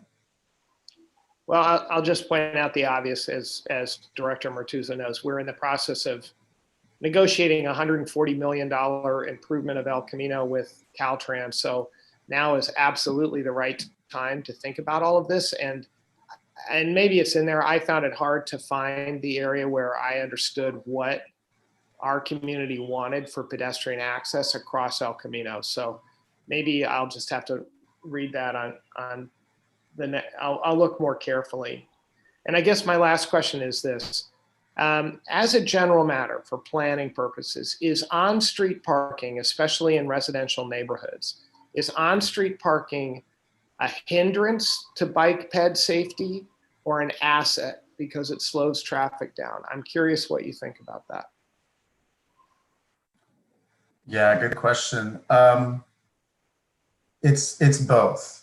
And it depends where, you know, a constraint that we found in the city was that streets are narrow and, you know, residential streets can be very narrow. There's not much space there to just, you know, pop in a bike lane. But at the same time, those streets are inviting and they're just really beautiful spaces for people to walk. And you know, aside from vehicles moving at any particular speed, they're also really inviting for cyclists. That we really leveraged that when we made our neighborhood bike route network. You know, that was something that I think was really important to the community through all the comments that we heard of just wanting to get and enabling kids to get to school and to use these routes that they already use, but not have to worry about you know, vehicles and all that. So I guess to answer your question in terms of is street parking a hindrance or an asset, there's definitely some issues when it comes to like sight distance, for example, at like certain corners. But in terms of slowing down, we actually think that the dimensions that street parking makes, we use that when we're making the recommendations of traffic calming facilities like bulb outs or chicanes that essentially pop out into the street to create that kind of narrowing feel. That's definitely mimicked in our neighborhood bike route recommendation. Thank you for that. I appreciate it. Thank you, Councilmember Brownrigg. And I see Councilmember Coulson has her hand up next. I did just want to, I know we're not deliberating right now, but I did just want to make a comment. And I appreciate your comments, Councilmember Brownrigg, on kind of the big picture of whether or not this is a vision document, if it thinks big enough. Granted, Councilmember Coulson and I had the advantage of working as the council subcommittee with staff in Alta a little bit more, so we've been very familiar with this as we've gone on the process. But I felt it was quite clear in the bike ped master plan that it does have that long-term vision for a protected pathway along California Drive. I guess my just one food for thought as we open up to public comment and such is that I think what I like about the plan is it has that vision clearly, but it brings it to the realm of the practical in the next 5 to 10 years as this plan is still relevant. How do we get something done from a perspective of good governance to get some safety improvements in a way that can benefit the community. We could spend, it's $32 million to do 33 miles. We could probably spend $32 million on 3 miles of California Drive, creating that protected path. That's how expensive those things are. And so what I like about the plan is it gives the long vision, but it shows how we can piece it together on the various sections of California Drive based on the geometry, based on staff giving us some feasible options that aren't just pie in the sky. It's like they've studied them. These are possible. Now we, the people, need to choose which one we go for. But there's even some proposed changes to improve California Drive from Broadway even to Mills, which is sort of just Sharrows right now in the last time paint, but it gives some options if we wanted to invest in improvements there. So it's a little bit iterative. I think it's pragmatic, and it still has the vision, which, maybe it could be a little bit drawn out more, to your point, but that's one thing I kind of liked about the plan. Councilmember Coulson, you had your hand up next, and then Councilmember Ortiz, go ahead. Thank you. So I'll just follow on, Madam Mayor, to what you said, which is, and Mr. Malera pointed out, so which is that, maybe what we need to think about is a summary type letter from the council that sort of covers the document, that we can, like almost a cover letter type. So if the public is reading through it, they maybe don't have to, they don't have to dig through the entire very dense document to call out the specifics. So that's just one, maybe thought. And like, these are the main objectives. And then the second question I have is, it is a long document, meant to be in place for 10 or 20 years. If we do along the way need to pivot or change or reprioritize, what's the process by which that happens? Right. So if I may answer that question, essentially what there are opportunities that may come to the city to fund a project that may not be in the top priority, such as we are doing resurfacing on a street, and that lends itself to provide bike lanes or pedestrian improvements, and that's how it may be done. And so when we do that, the city will work with the Traffic Safety Commission and Bicycle Advisory Committee to have their input involved, as well as there would be community input. That would be one way to do it. And also there's another possibility of grants coming out, and when certain projects may score better for a grant, and then staff would like to apply for that. And staff generally comes to City Council asking for your blessing when we do that. That's another opportunity. So, but if the council is interested in making a wholesale change in the plan, that would require a lot bigger process. And then we would, that would most likely, my sense is, unless something is wrong with projects and prioritization currently envisioned, or there is a lot of time has passed, the plan is no longer relevant, and then city needs to look at it. That would be a process. That's when we would do that. Thank you.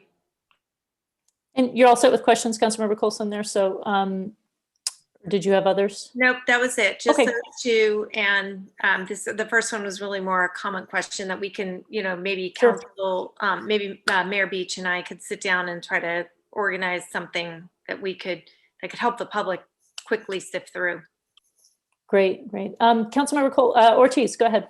Thank you, Madam Mayor. Well, first of all, let me say that I agree with some of the concerns raised by Councilmember Brownrigg, especially with the pedestrian crossings in El Camino, particularly at Ray and El Camino and Oak Grove and El Camino, which is one of the ones you already mentioned.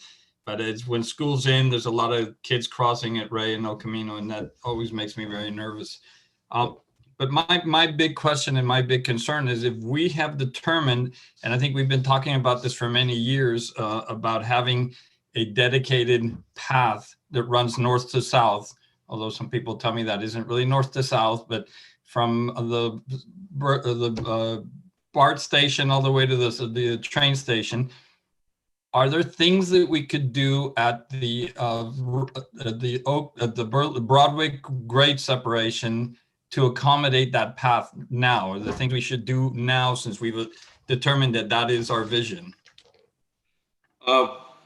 I believe that the Broadway grade separation project makes accommodation for making east-west connection through a class 1 or equivalent facility for the east-west under the bridge. But in terms of going north-south, that will be out of the scope of Broadway grade separation project. But the issue is the right-of-way, and there are a number of opportunities that can be explored. One is to improve the roadway on the westerly side, or purchase right-of-way or acquire right-of-way on the east side of the road adjacent to the railroad tracks, and that will involve removal of trees and replantation and all that, which was previously shown to City Council as one of the options a couple of years ago as the ultimate option for having a class 1 or the separated road bike track on California Drive. So to answer your question in short, Broadway grade separation would not be a project that the north-south route would be in that scope. Okay, so help me picture this. I'm sorry, so follow up. So I'm picturing you have a dedicated bike lane that comes to that intersection.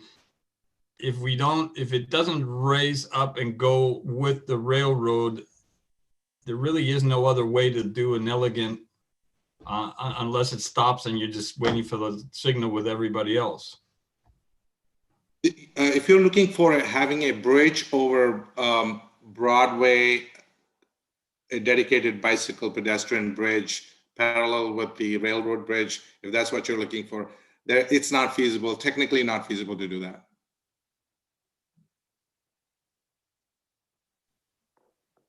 Okay, thank you, Director Matuza. Colleagues, do we have any other questions before we open up to public comment? All right, seeing no other questions, I just had one, give the Director Matuza the opportunity to just address. It's great to see that a lot of the prioritization in the plan, getting the connectivity around schools, safe routes to schools, that was something we heard a lot from BPAC and from Traffic Safety Parking Commission. How were schools engaged, both public and private? And if you could talk with us a little bit how they were engaged in this process. So, Madam Mayor, in the beginning of the process, staff worked closely with Leslie Berry and Rusty Hopewell to provide information regarding the school surveys and all that. And throughout, and also through the process, staff contacted the schools to have information sent out to the parents and the students to provide input through the website, and we received a lot of input in that aspect as well. And staff also received input about some of these safe routes to school improvements that school would like to see in the school areas around the school. All those also have been incorporated where they made sense as part of this effort in terms of master planning. Otto, you want to add anything to that? Well, yeah.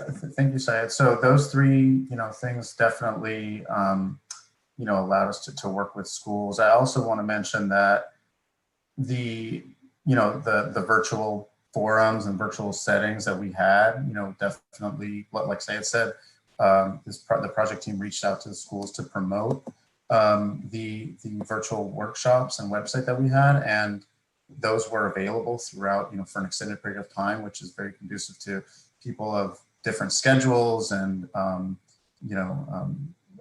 that sort of thing. So I think that's another, I just want to mention that that's another way that we engage with schools. But the three ways that Saya mentioned are definitely the most direct ways that the project team worked with schools. Thank you for that. I was amazed to see that you had 750 comments on the online forum this past one, because that's, to Councilmember Brownrigg's point, it wasn't for the faint of heart. If you went into that portal, you were diving deep and looking at different alternatives, and it really took thoughtful time. And that even in the appendix, looking at some of those comments, there were really detailed comments, a lot from clearly people with children, concerned about those safe routes and such. And so it was really impressive that there was so much community engagement on a platform that wasn't spoon fed to you. You really had to kind of dig in, and it's impressive that our community was so engaged in that process.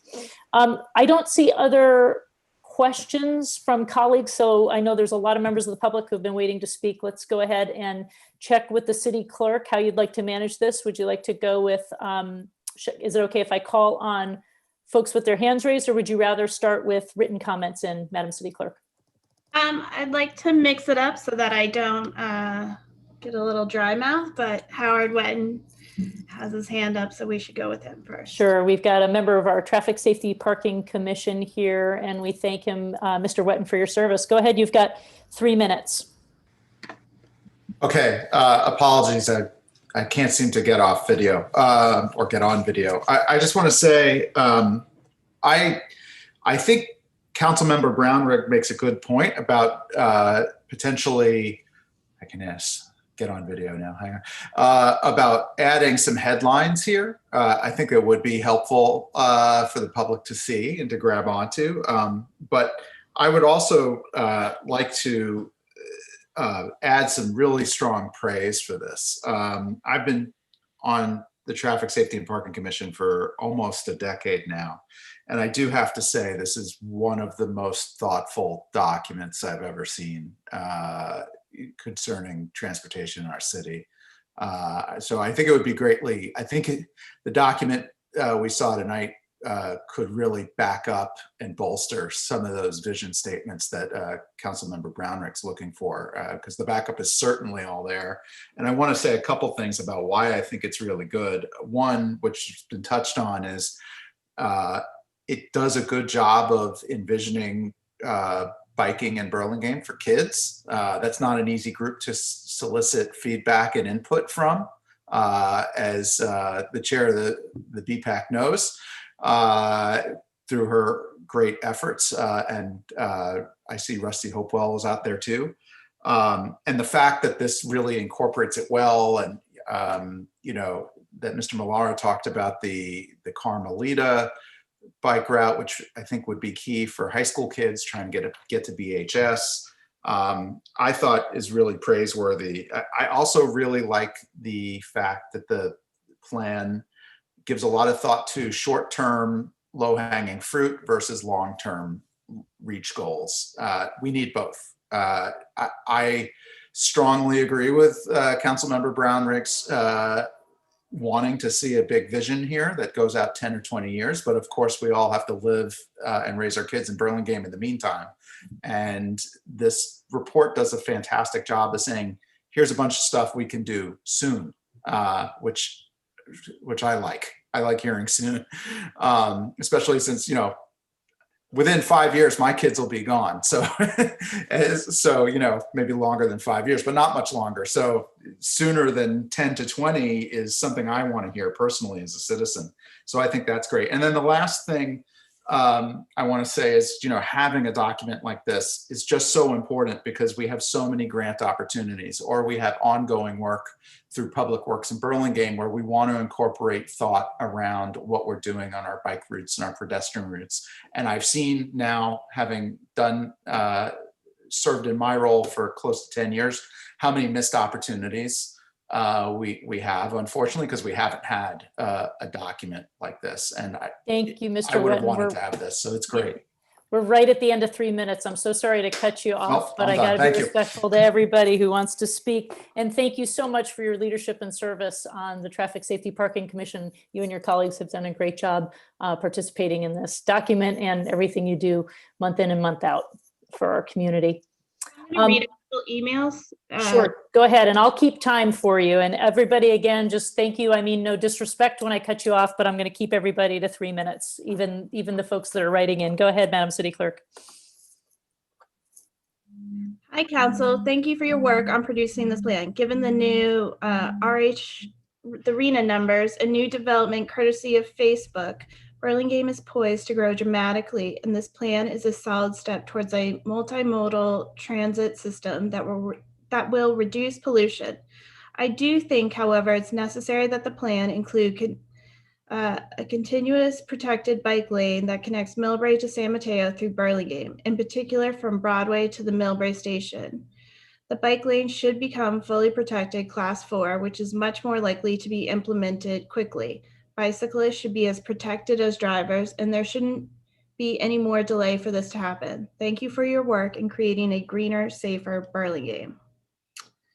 And our next email is from Mike Swire, and he says, Dear Mayor Beach and other council members, I am writing in support of the bike and walk plan being considered tonight by the council.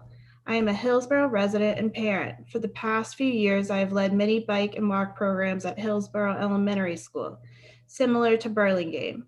We have seen a large increase in bike and foot traffic among students in recent years. Biking is extremely popular now, as evidenced by the empty shelves and global shortages at Summit Bicycles and other shops. In addition, more and more kids are walking to school, given the riskiness of carpools and public transit during the pandemic. Furthermore, many adults are biking and walking during the pandemic and trying to shop locally, often on Burlingame Avenue and Broadway. I think that it is especially important to approve and fund connections to major shopping centers and area schools. Hillsborough has a high number of kids attending Burlingame High and or heading to the Avenue to get their boba tea fix. We would much rather they do so on foot or bike instead of driving. It is healthier, better for the environment, lower cost to the city, and increases the chance that they will shop in Burlingame instead of driving to Hillsdale Mall. Thanks for listening, and I look forward to a more bike and walk friendly Burlingame. Now, how about Leslie Beatty? Sure, thank you. So hi, I'm Leslie Beatty. I'm the chair of the BPAC and wanted to give a comment on behalf of BPAC tonight, although many of our members are here and may speak individually as well. Thank you so much to staff and council for prioritizing these issues for us in Burlingame. And thank you for all the time and effort that's gone into this plan. Traffic and car congestion is a huge issue in Burlingame today. It's a major quality of life issue and it's a safety issue. With all the traffic on our streets, only some of which is actually residents in Burlingame and a lot of people passing through on car, it is downright stressful and dangerous in some places to drive and walk and bike to our main destinations. And so this plan is really important. It keeps us stuck in behavioral patterns. We do the same things. We drive to BART when we could very easily bike. It's not very far. We drive our kids to middle school, to high school, when they're old enough to be going on their own because we're worried that they won't get there safely. We run for our lives across El Camino Real, pushing a stroller, lugging a 3-year-old. And it doesn't have to be like this. And so this plan is a great start. And we really appreciate it. Obviously, you saw all the research and all of the bike boulevards and all of the issues identification. And we're really supportive of the work that went into that. It really is a thoughtful document. We do, however, think it will only be as good as what comes next. And so Councilmember Brownrigg said he wanted to see more vision. The way we thought about it was we wanted to see more commitment. And so we want to know, how are you going to get that kid? You know that safe routes to school is a safe priority. How do we get those kids across El Camino Real to the Lincoln School? What are the first projects going to be? How are we going to complete those routes? And so we look forward to seeing what, we know what the highest priority projects are, the biggest ones, but what are the first ones we're going to do? And how can we show that this plan has been worth its investment so far? We're also looking forward to hearing how staff is going to incorporate this into their day-to-day work. So the restriping, the repaving that gets done, what are smart ways that we can make improvements that step us towards this without spending a lot of money that work within our existing budget? We'd love to see next steps that prioritize that. And then lastly, this has been brought up a lot, but what is our commitment to safe cycling on California Drive end to end? There are hard conversations that we seem to not want to have here about removing parking and how we make room for safe bike lanes. And we really want to have that conversation, especially as it pertains to the grant that we've just won the Measure A grant that goes Thank- between Broadway and Oak Grove. Thank you, Ms. Thank Beatty. We appreciate your comments, and I'm sorry to cut you off, but we appreciate, on behalf of all of us, the work that BPAC shepherding through this project with representatives from Teaspoon on BPAC, and BPAC's engagement has been instrumental, so thank you. I'm sure we'll hear from more as well. So my next email is from Sandra Lang, and she says, the completed plan is quite thorough in terms of evaluative criteria and prioritization for near and longer term actual projects. The plan provides a comprehensive framework to address the identified need for pedestrian and bicycle modes of transportation. As it points out the compactness of Burlingame, especially in the southeastern section of the city, the topic of changing conditions will most likely require ongoing review. I hope that with the new community center, that ongoing evaluation of crosswalk stress factors can happen, because this particular area brings many bicyclists needing access to California Drive and the train station, combined with a walking population of all ages. Safety enhancement deserves priority and would serve bicycle and walking populations. Our next email is from Simon, and he says, I've lived in and rode bikes with my family in Burlingame for the past 27 years. In September, I was involved in a collision with a car that did not stop at the four-way stop sign at Grove and Laguna. Since that time, I am too aware of challenges of riding safely within Burlingame. As such, I support the Bike Ped Master Plan and BPAC's related statement. From Debbie Simon. And I think next up was our representative from Silicon Valley Bicycle Coalition. Hi everyone, my name is Sandhya, and I'll be talking on behalf of Silicon Valley Bicycle Coalition. Thank you all for the opportunity for speaking here today.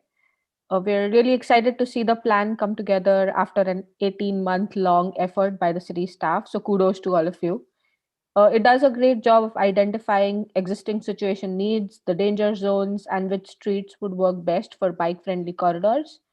It's also great to see that a list of projects is already identified and in a priority order. And there are also cost estimates for the same, so that we know what budgets need to be identified when the city is in its budget process. And there's also a vast list of funding opportunities in the appendix. SVBC is really supportive of protected bike lanes, so we really want to push that instead of having doors on bike lanes. So we request the staff to take care of this issue while planning and designing of bike lanes in the future.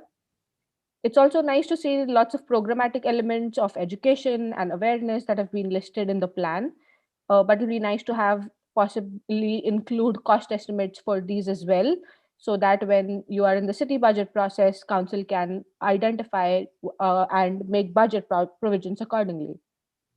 Finally, echoing on what some of the other members have already said, we have a plan ready to go, and we're really looking forward to see a detailed implementation strategy with a timeline for full build out. So this includes a plan for all the listed projects. Where do you plan to get those funds from? Like, who is going to be the city staff dedicated person? Can some of these projects fall under the repavement category? And community input methodology for each of these projects. We really want to see the needle moving by quick implementation, so that we can make the city safer for biking and walking sooner than later. So kudos to all of you again for your great work. And lastly, I'd like to add that Silicon Valley Bicycle Coalition is here to support in any way we can. So please do view us as a resource for engaging with the community or writing support of funding and so on. Thank you once again, and all the best. All right, I have a couple more emails. So my next email is from Benito. And he says, thank you for approving the $240,000 consulting contract to Alta back in 2018 for this plan. Many of your constituents and neighbors actively participated in providing input. In particular, it is noteworthy to recognize the input that BPAC invested in giving input and diligently asking when they can get news back from the city and consultant to keep the project moving forward. BPAC gets an A+. The consultant last met with BPAC in August. It is slightly disappointing that the plan before you was not actually shared with BPAC until it showed up on the city's website just last Thursday. An earlier draft was shared just 3 weeks ago, which is different. I would be surprised if anyone on this Zoom call was actually able to read the entire plan, not counting the consultant or city staff or, of course, council, all of whom, of course, have read the plan. The plan does a good job of identifying new projects, but it is unfortunate that it does not incorporate suggestions or improvements to the existing bike facilities in Burlingame, like simple improvements on the narrow bike lanes on California Drive between Broadway and the BART station, or improving the dangerous sandwich bike lane on Carolyn approaching BHS, or improving the existing bike lanes on Airport Boulevard as part of repaving. There are simple, cost-effective treatments that can be had. I support everything the city can do to improve safety, improve traffic flow, and do it in cost-effective ways. The spirit of the plan back in 2018 was to do exactly that. And then the last email I have is from Christy. And she says, thank you for the opportunity to comment. I agree with the recommendation on page 64 of the Burlingame Bicycle and Pedestrian Master Plan to make bicycle improvements along El Camino Real. As a resident of San Mateo, I like to visit the shops in downtown Burlingame and usually get there by taking the ECR bus, but haven't been there since the pandemic started. I would gladly use a bike path between San Mateo and Burlingame along ECR if one existed.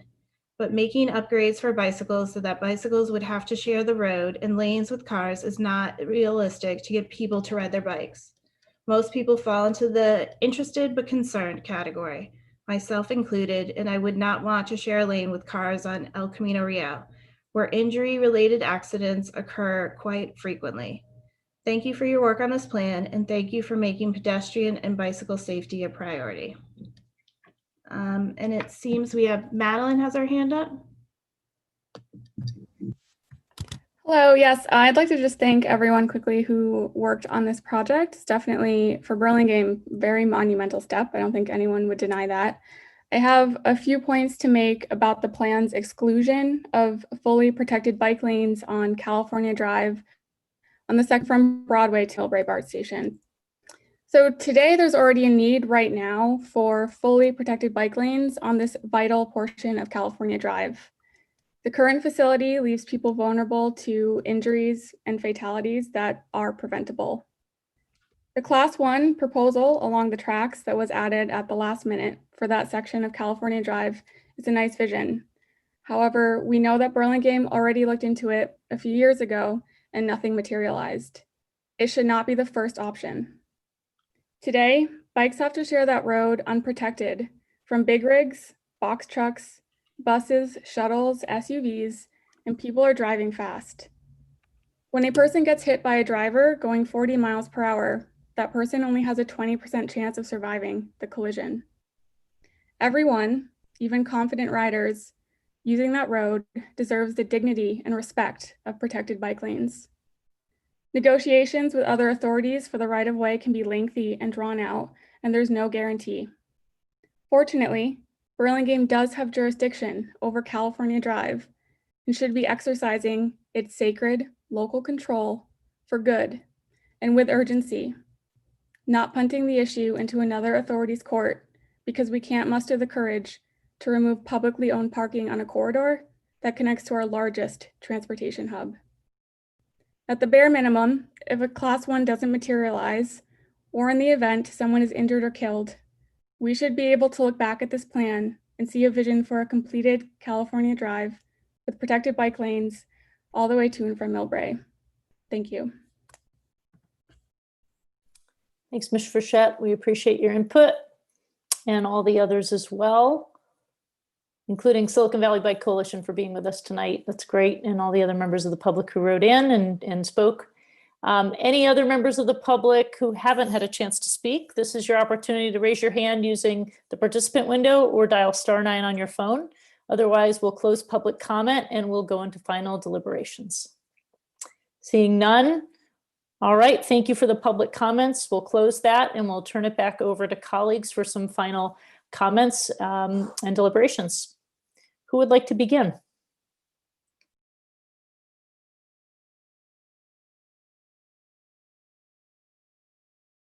Councilmember Coulson, and thank you for as being, low woman on the totem pole, I'll start.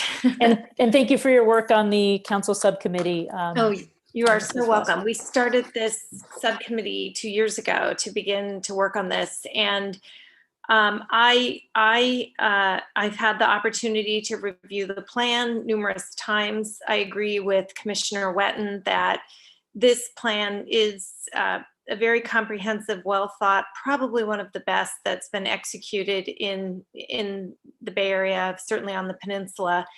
And Burlingame should be a bikeable, walkable town. I walk every day in this town, across El Camino nearly every day, and want to make sure that the children in my neighborhood, the seniors in our neighborhood, people on bikes, all have the same wonderful experience of enjoying Burlingame in whatever mode of transit they consider. And the whole pandemic has given us a refreshed look at the way people travel and commute and think about how to get to work, whether it's via Zoom or a bike or a car or walking. And, you know, the wonderful thing is we've seen far fewer cars on the road. And I think we can all agree that from, you know, impact on the environment to impact on your own mental health to impact on our infrastructure and just your overall healthiness, this has been one of the benefits of this and opportunities to explore transit in ways we've never really imagined. So I do think we've heard the public very loud and very clear that California Drive is a priority. I think our staff understands it. Funding, while not a specific carve out in our budget, will become available as our staff writes grants. And having our community support, the support of the BPAC, Silicon Valley Bike, all of those groups makes these grants much more obtainable and much more likely for us to succeed and successfully bid on those. Having this plan, it really will set the guideposts for this. So I'm proud of the work our staff has done.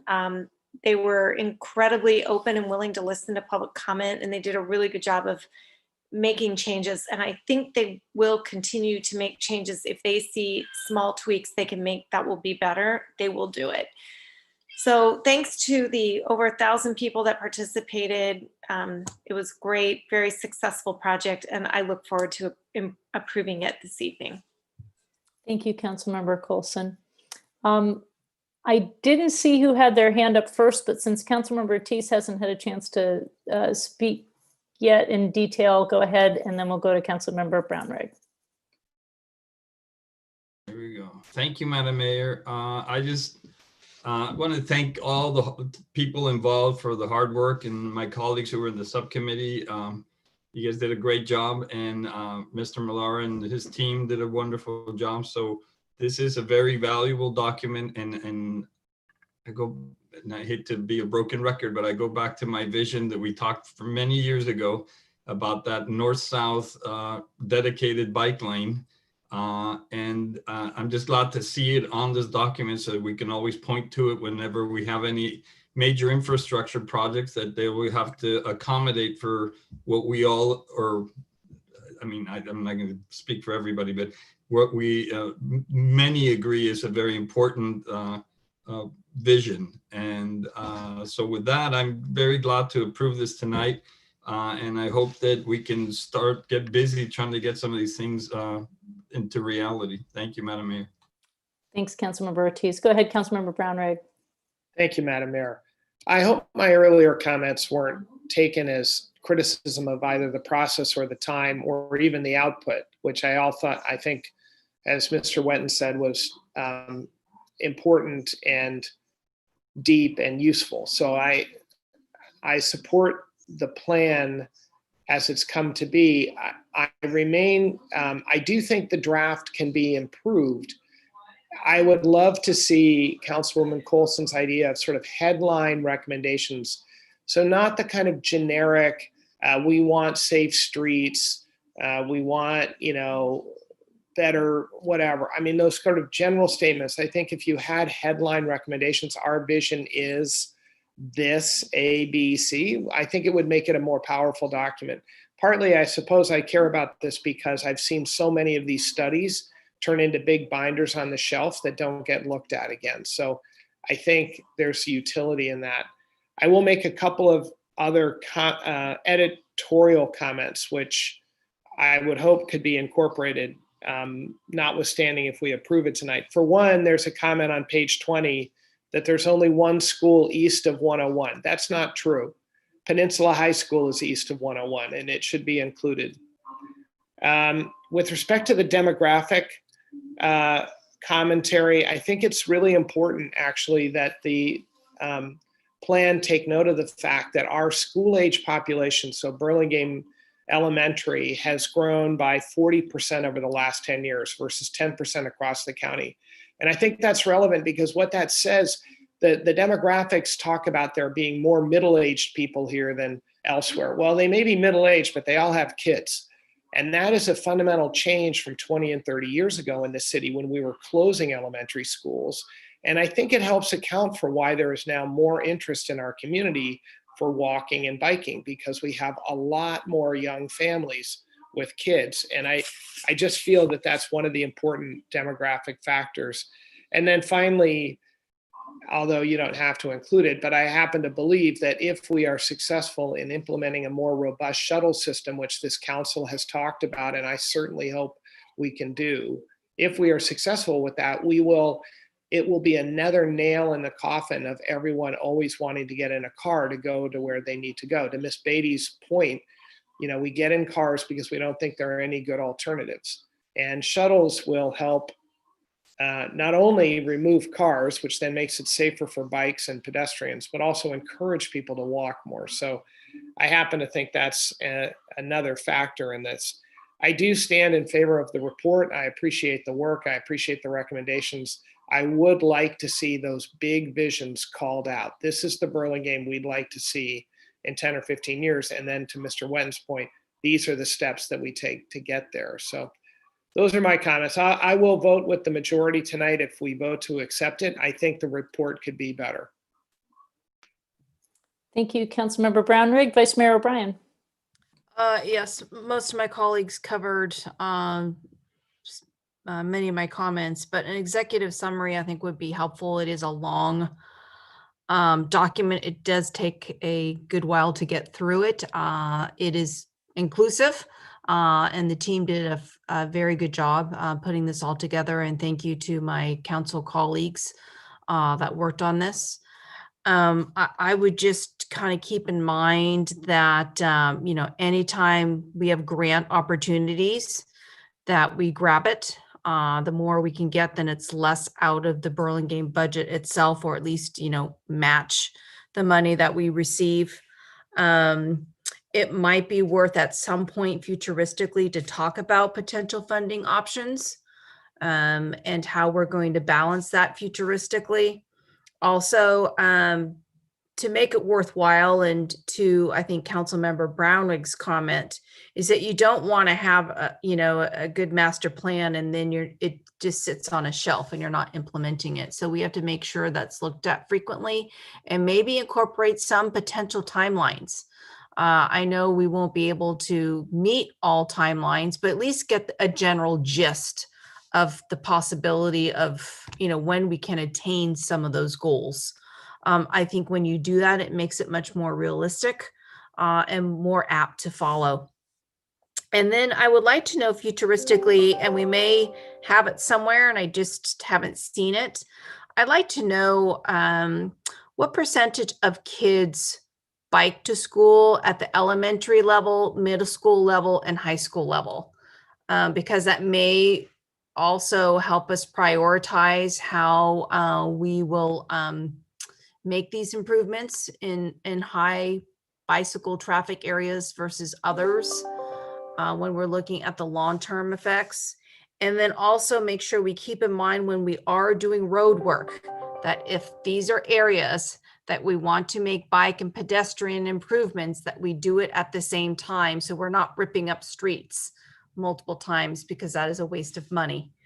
And then finally, also Councilmember Brownrigg touched upon this, and I have brought this up in the past, is that we do visit shuttles, especially east-west direction. I know there were shuttles that existed on Hillside area when I was a kid, and we have not seen that for years. Granted, that is due to financial issues, but it's definitely worth revisiting. So those are my comments, but on the whole, this is definitely a comprehensive master plan. But I just want to be realistic of what can and cannot be implemented in certain timeframes. And then just to reiterate, and I know our Public Works is very good at this, is anytime we have a grant opportunity, that we grab it and see what we can get done. Thank you.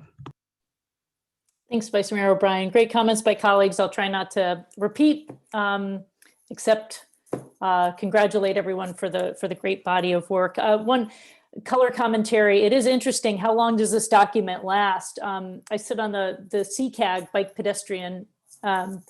Bicycle Pedestrian Advisory Committee, and we see a lot of grants come through the CCAG channels. And then I'm involved, as you know, on the Transportation Authority. I see those Measure A and Measure W grants come through. And the larger cities really update these plans every 5 years or so. I'm amazed how quickly they go through. Now, smaller cities like us, this is a huge effort that took 2 years to get through. So I don't anticipate we'll be doing it that often, but it is I love the idea of getting sort of a sense of, how long range these are out. And it's great that we have this priority list that was really data driven with all this different input to help us figure out how we navigate these improvements and what the timeline is. But some of this stuff is going to be longer range, and I think there's a nice opportunity, as colleagues have said, to do opportunity projects. And what I'm comforted is by having a plan like this, a lot of those opportunity projects are going to be a lot easier to do because staff will know that it's been basically studied for feasibility. We've had some outreach, we've engaged the community, and at least some of these potential projects can be done. I guess the last comment I would say, other than very excited about this, is this is really only the beginning. And just to remind everybody, there's in the members of the public, there's a lot of work ahead of us that we're going to need public input on. Even California Drive, where we have some grant money coming, there are multiple alternatives that are proposed that are feasible on California Drive. And we talk about big picture vision and where we want to go, protected lanes, pathway, all that is feasible. There's even community preferred alternatives that were circled as far as like votes each project got, but that doesn't mean it's a done deal yet. We've got to design the project and then make some really hard decisions as a community about trade-offs. Are we willing to trade parking for more safety and traffic calming? Are we willing to trade dollars for right-of-way? There's huge trade-offs. It's one thing to talk vision. It's another thing to talk down and dirty. How are we going to get this done? And what are our priorities? And I really look forward to those conversations. And we're going to need the community's help. We're going to need the Bike Coalition's help, the BPAC's help, Teaspoon to come out and help us think through those trade-offs, because once we start designing the projects, which version of California Drive are we going to implement? There's going to be people on all sides of that equation, and we need to have a very thoughtful discussion on that. And I look forward to those trade-offs, and I hope we will choose. I hope we'll choose the safety of folks and the low stress routes whenever we can. So we will, with that, would someone like to make a motion on this item? That's been a long time coming. I'll make a motion. Thank you, Councilmember Coulson. Thank you very much, Madam Mayor. I'll make a motion to approve the 2019 Bike and Pedestrian Master Plan as submitted. And thank you for that motion to approve the new Bike Ped Master Plan. And do we have a second for that motion? Maybe you should make it. I'll second it. There we go, Ricardo. Councilmember Ortiz gets the second. And we'll take a roll call vote on this. May I ask a quick question, Madam Mayor, for clarification? The motion is to approve the report as amended. Does that mean as amended by our discussion, or Is that No, what that it's actually not approved. It's just approve the report as presented. presented? Sorry, I missed the Yeah, word. no amendment right now. The only thing I didn't put in there, which I think we all kind of by consensus agreed upon, is maybe some sort of an executive summary, cover letter type thing could be added. Great. So just a quick question for staff. Is there the capacity to do some additional, I mean, at a minimum, I'd like to see the mistake about schools fixed, but is there a chance for this to be slightly more polished if we vote on it tonight, or will that put an end to the work? I'd like to comment on that. The comments that you made, Councilmember Brownrigg, regarding the schools, the school age population demographics, and also school on east side of 101, we can address that in the report. So that's not a lot of work. Okay, then I thank you for that. I would love to see an executive summary along the lines that Councilwoman Colson suggested, but I won't vote contingent on that. So thank you. Okay, so we have a motion on the table from Councilmember Colson, a second from Councilmember Ortiz, and we'll take a roll call vote on this item. Councilmember Colson, Yes. Councilmember Brownrigg, Yes. Councilmember Ortiz, Yes. Vice Mayor O'Brien, Yes. Mayor Beach. Yes. Motion passes unanimously. Thanks, colleagues, for supporting this this work, and to ALTA, to staff, to all the citizens who engaged in various capacities. Congratulations, and we'll move forward. With that, we're on item 11. We have council committee and activities reports. There's one written. Would anybody else like to add anything? I know the hour is late. It can always be incorporated in the next meeting. I do see Vice Mayor O'Brien has her hand up. Go ahead.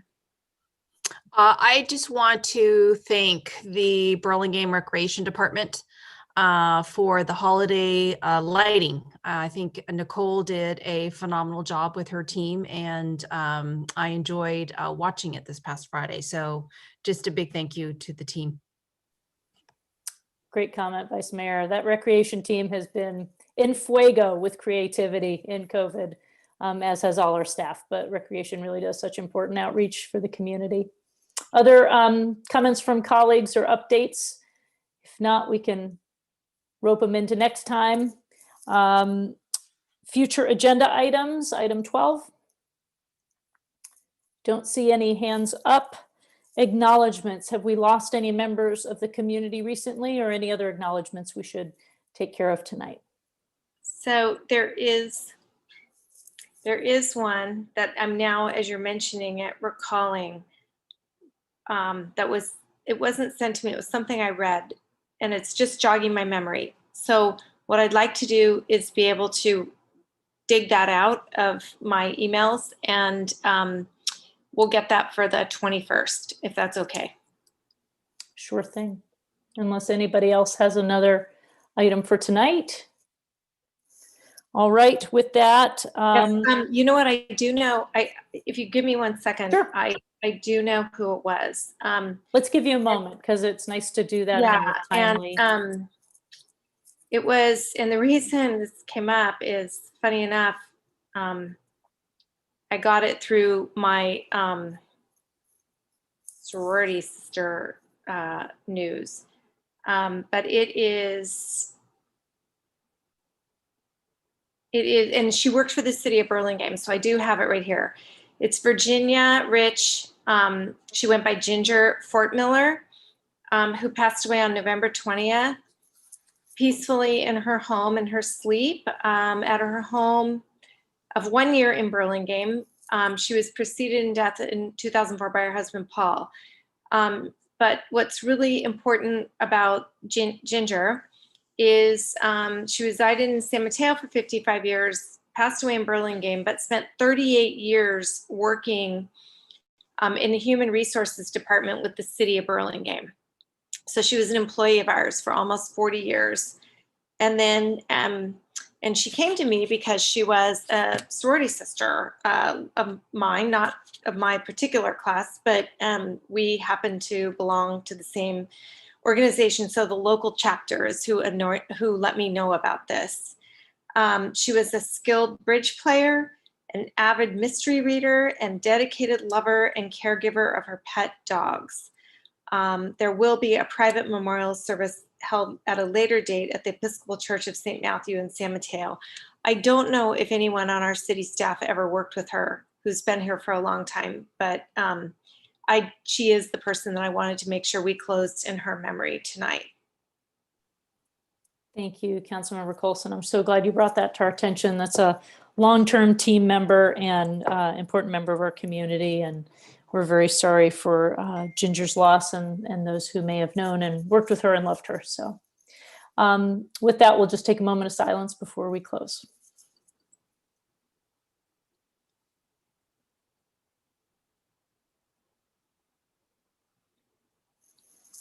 All right.